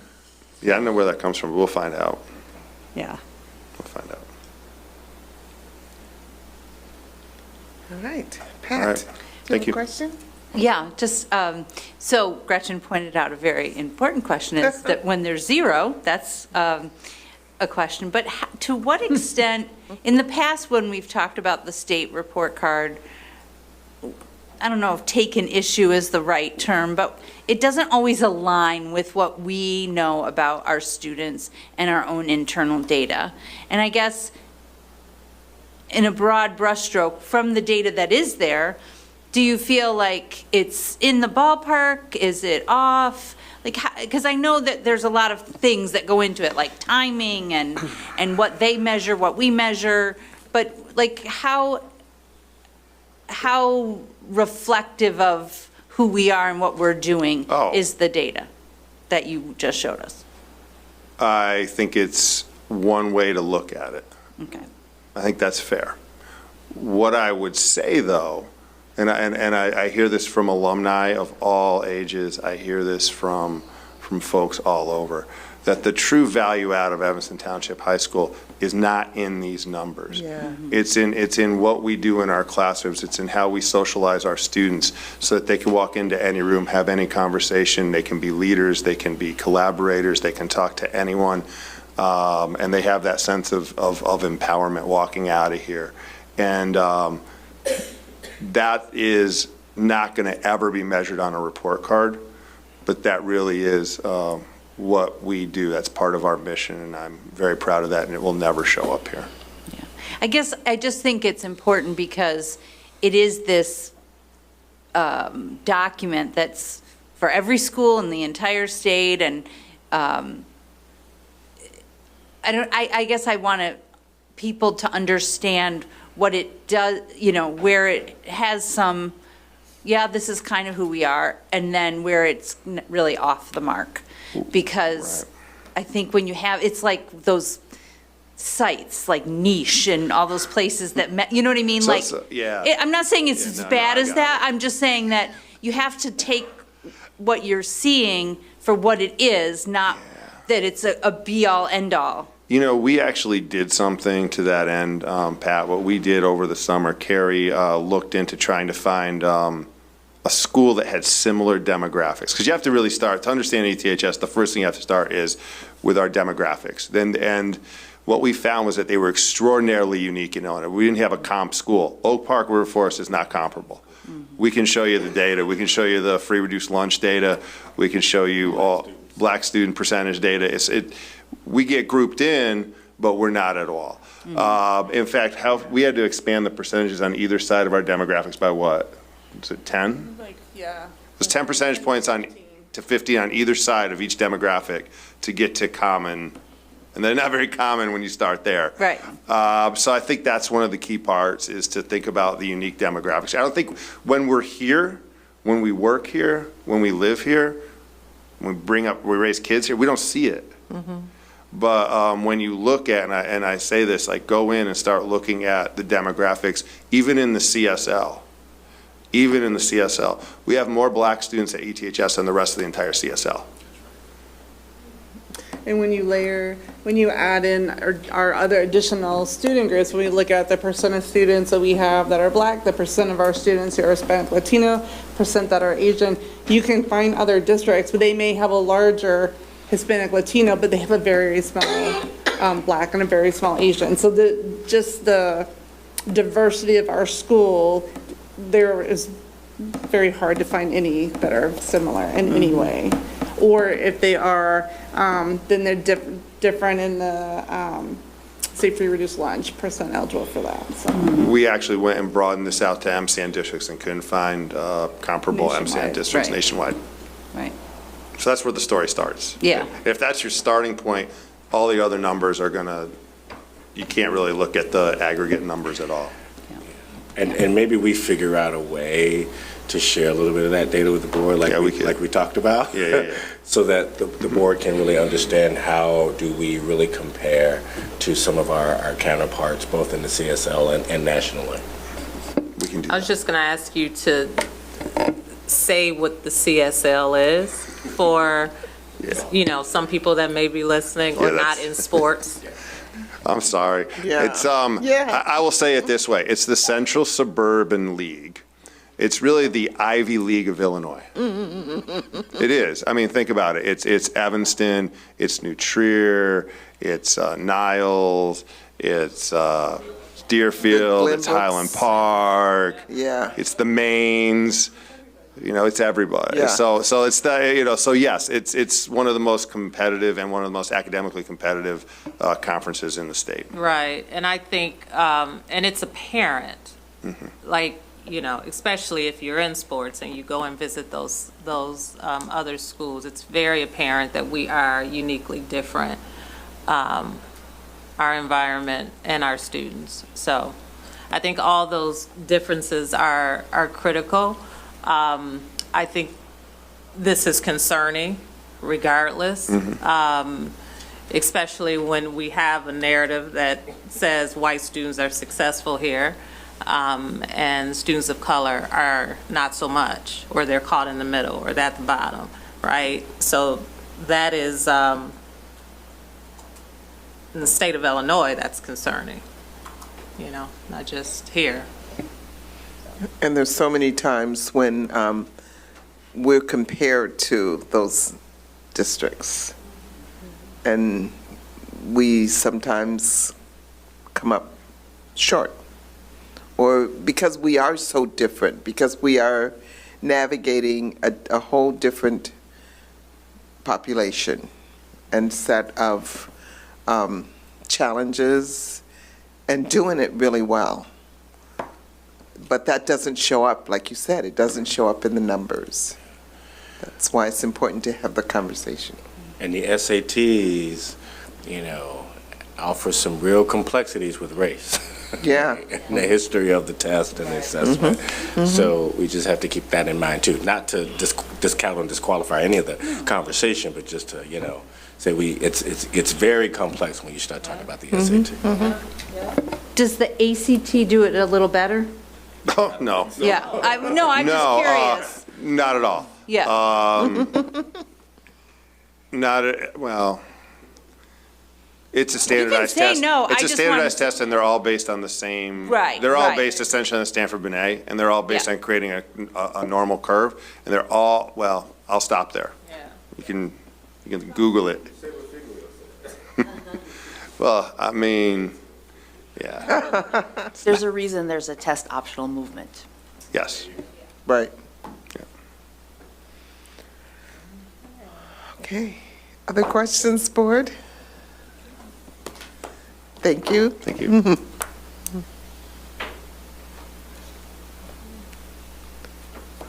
All right, I'll let Dr. Davis get to his chair.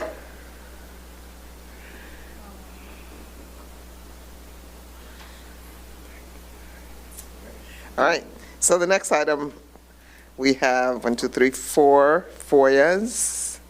Dr. Davis? We have FOIAs from Berger White, Yachty, Milanowski, and Campbell, and the responses are in your packet. Okay, thank you.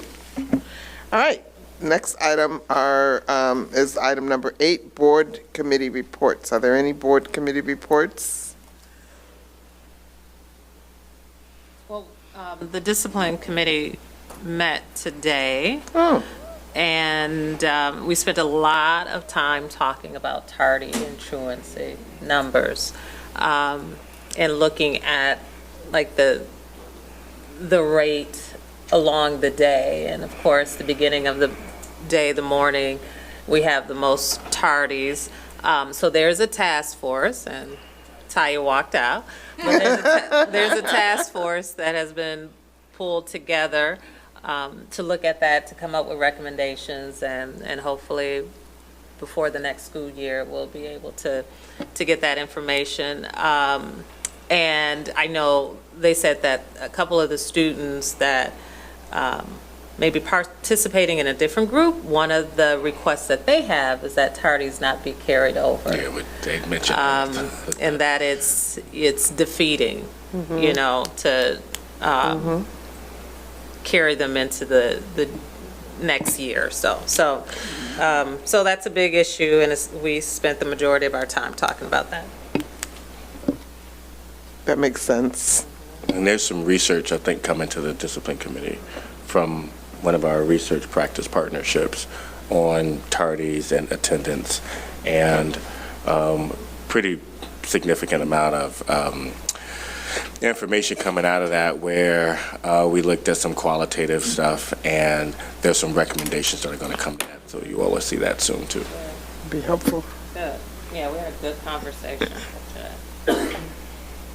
Other reports? All right, so with the student board report, Rachel. Okay. Hi, everyone. So, everything in Q2 seems to be going pretty well. We're almost halfway through, so I think people are getting excited for fall break. Dr. Kinsey and I sure are. And And then for us seniors, we made it through the first round of college applications. Yes. So I'm sure everyone in my grade feels just a sense of relief after that first round went out. And then people like socially are joining winter sports right now, and so all of that seems to be also going pretty well. In terms of what the Student Union has been up to, we successfully held the Student Voice Forum on October 21st, where hundreds of students from all grade levels discussed important topics related to the school and issues that we plan to address for the rest of the year. Many administrators attended, which to show their support and interest in what the students had to say, and it was really great seeing them all there. And overall, the energy there was really fantastic. People were really interested in the topics we selected this year and super open to having discussions on and having their voices be heard for the board to hear and for Student Union to address. Currently, we're compiling all of the data that we got. We have like 40 big pieces of like butcher paper with a bunch of little notes from students. So we're putting that all into a Google Sheet, and we're going to start deciding what the biggest topics were and what we think we can address within like the next school years, like within a reasonable amount of time. And then another event that we've been talking about and kind of collaborating with Dr. Kinsey with is the semester exams that are coming up in December. Dr. Kinsey prepared like physical cards that we sort of looked over that are going to be passed out to students that have test day tips, mental health support, QR codes, and a calendar with space to write the classes that you need to go to for like the at what time. And I think that all of this is just to ease stress and be as like clear about what's going to happen, because it's new for everyone in the school. I think that our goal to continue to diversify Student Union has also been in the works. We plan on collaborating with other student groups that to bring in like, so we can bring in full student groups, whereas like singular people don't feel like they're isolated because they're just one of like the only people who are not like white. And then overall, I think that things have been going pretty well in terms of like Student Union and how we're trying to support the student body. So yeah, thank you. Great, wonderful, thank you. Thank you for your report. I wanted Dr. to add Kinsey. one thing. Yes. Which was that Rachel did a phenomenal job just really navigating Student Voice Forum, because she was in charge. She was the MC. She was coordinating all of it. She's a natural. And I really want to give a shout out to you, Rachel. I know I said it to you, and we all did. But it was a really great event, and we always love hearing from students. But you all made it so seamless that I think kids really felt like, oh yeah, this is what we're doing. So thank you so much. Yeah, students seemed really engaged this year, which was super great. It was group effort from everyone in Student Union, though.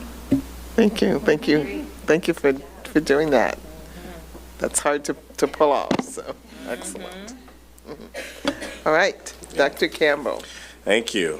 Yeah, it was fantastic, and you all ran a great program. It's so organized, and you read your scripts, and everybody knew what to do and when they were doing it. It was very impressive. So nice job, Rachel. So this last month has been eventful at ETHS with numerous highlights that reflect the energy and talent and dedication of our students and staff. Our fantastic Yamo show and the beautiful fall orchestra and choir concert left us all inspired by the incredible talents of our students. Our cultural events have showcased the diversity and creativity that define our community, while our student athletes have truly exemplified the Wildcat way. From regional and sectional championships to an impressive number of Wildcats advancing to state, we have a lot to celebrate. Additionally, we're proud to have students currently abroad on international trips as a part of our world languages programs in both Italy and China, where they have been gaining valuable experiences that will shape their futures. These global opportunities, combined with our local achievements, demonstrate the strength of our school's academic and extracurricular programs. And we are excited about what's to come as we continue to build on this momentum. Just a little bit of staff recognition. While we celebrate the accomplishment of our student athletes, we also want to take a moment to highlight two of our outstanding coaches, Don Michelin Sr. and Carlton Roseman. Their leadership, commitment, and dedication have made a lasting impact on our athletes and have contributed to the success of our fall sports team. This weekend, the city of Evanston officially named the stretch of Hartree Avenue between Church and Lion Streets to Don Michelin Senior Way in honor of his many years of service as an educator, coach, mentor, and community leader in Evanston. His dedication to the growth and success of countless students and past and present athletes continues to inspire the Wildcat community. Congratulations, Coach Michelin.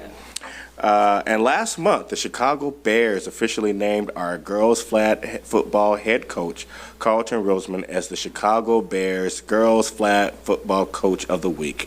This award recognizes excellence in leadership and commitment, highlighting efforts to support young athletes and expand girls flag football throughout Illinois. Congratulations, Carlton. And to the note, your note earlier, Pat, cell phone update. So I want to briefly preview a forthcoming report to the board. Taya is coming hot off the press. In our next quarterly update, you can expect a report on semester one on the impact of our cell phone practices, which has been a major focus, and understandably so. So I'm pleased to share that the recent survey from our Research, Evaluation, and Assessment Department indicates a significantly positive impact on the classroom environment while at ETHS. More details will follow, and many teachers are already calling the change transformative, making positive progress. So a part of these quarterly updates will give you a little bit more data on like the larger picture of how some of these changes are impacting. I think what's the number, and we'll share this later, 83% of the teachers think that what we've done with phones has been tremendously helpful. Wow. I don't know if 83% of teachers agree on much in this school, but that's one thing that they agree on. That's a high number. That's a good number. So we'll have more of great. that. Looking forward. Yes. Yeah, really. So thank you to the faculty and staff who participated in the survey and has made this implementation, and Dr. Kinsey and her leadership on the team who've done an incredible job at the fidelity of implementation with our cell phone. Bell to bell, no cell. That's my report. Thank you. Thank you. Nice. All right. Okay, so we are at item number 11, the public hearing, truth in taxation, and estimated levy for 2024. So I am now officially convening the 2024 tax levy public hearing. This public hearing is being held due to the district's intention to adopt an aggregate levy 6.2% in excess of the 2023 tax levy. Ms. Williams, did you publish notice of this hearing? Yes, Madam President, I did. In the October 31st, 2024 notice, publication is where the notice was published. Okay, thank you. So the proposed levy will provide funds to support the usual expenses of Evanston Township High School, an amount in excess of 6.2%. Overall increase is to be levied to ensure that our extension base increases the tax cap of 3.4% plus any new property. Thank you, and anyone desiring to present testimony may do so at this time. Ms. Williams, do you have any comments? I bet you do. That I do. So we're actually going to go through a brief presentation, and after which time I can take questions from the board. So As said before, well, good evening, board. Hello to everyone. As stated before, we're going to be discussing the 2024 tax levy for Evanston Township High School, District 202. And so up here we have the timeline. The notice was published in the newspaper on October 31st. Today, November 12th, we are holding the public hearing. And then on December 9th, which is our next scheduled regular board meeting, is where the tax levy will be adopted by the board. And then the filing has to be done with the Cook County Clerk by the last Tuesday of December, which this year is December 31st. So I wonder. So I just want to go over tax levy terms. You know, we talk about this once a year, and it's super important, but sometimes it can be difficult to kind of follow the process and the specific terms that go along with this process. So just wanted to present some terms for the board and the public as well to have a better understanding of what is happening here. So when we talk about the property tax levy, that is the amount that the district is requesting in order to operate the district for the upcoming school year. So in the budget presentation and a number of other presentations, we talk about how we rely heavily on property taxes in order to operate the district. And so if we did not do this levy and we were not able to get those funds, we would not be able to operate the district. So of course, just always a huge deal of gratitude to our tax base, right? The community that really provides us with the opportunity to do what we do here through the property tax process. And so talking about an extension, this is what the district receives. So, you know, we will talk about the difference between what we request and what we'll actually receive in some upcoming slides, but there is a difference there, and that what we receive is called an extension.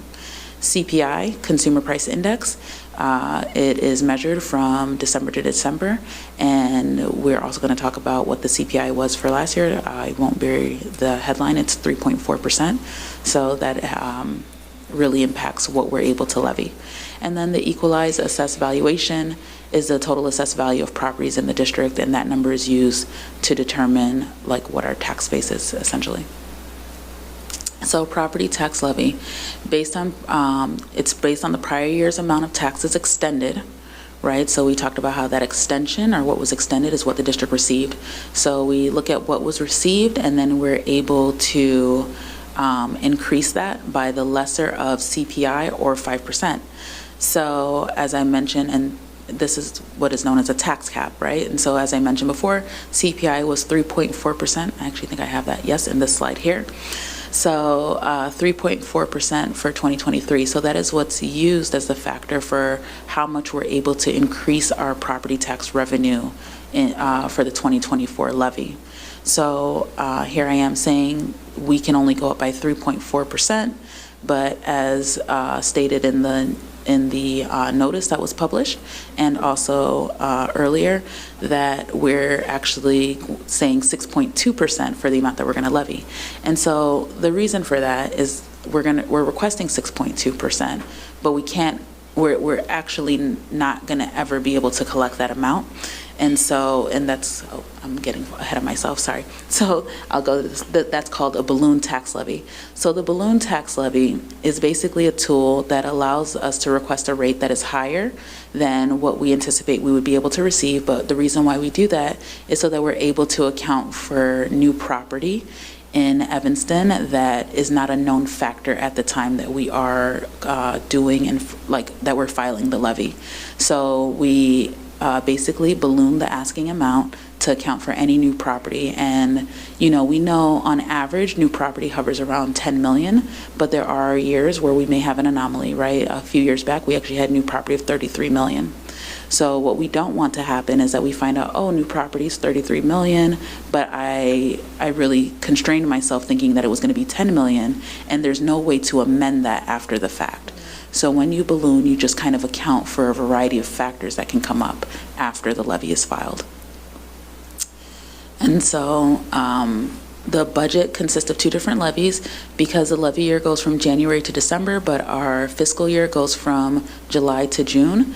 It is a blend of the 2023 levy and the 2024 levy. And here you can see that that's 5% and 3.4%. And so blended rate of approximately 4.2%. We get the first installment in the spring, which is 55% of the prior year's tax liability, and then the balance is what is received in the fall. And this just lays out the tax levy by fund and the overall amounts that we are levying for.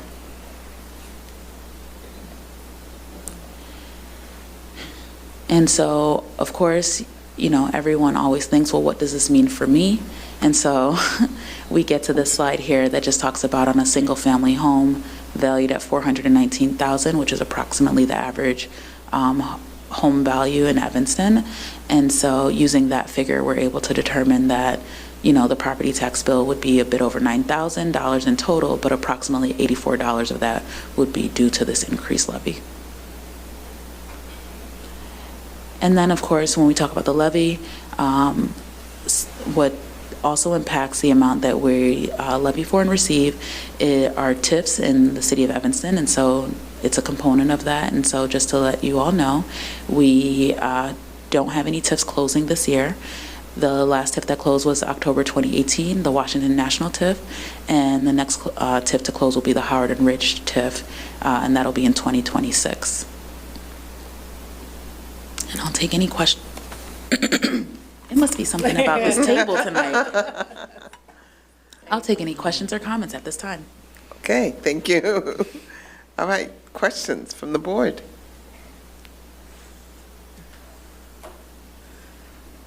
Of course, you make things very clear, and your explanations are very clear, so thank you. Thank you. Good. Absolutely. Thank you. I have another thing to say. Yeah. Hearing no further testimony, I now declare this hearing closed.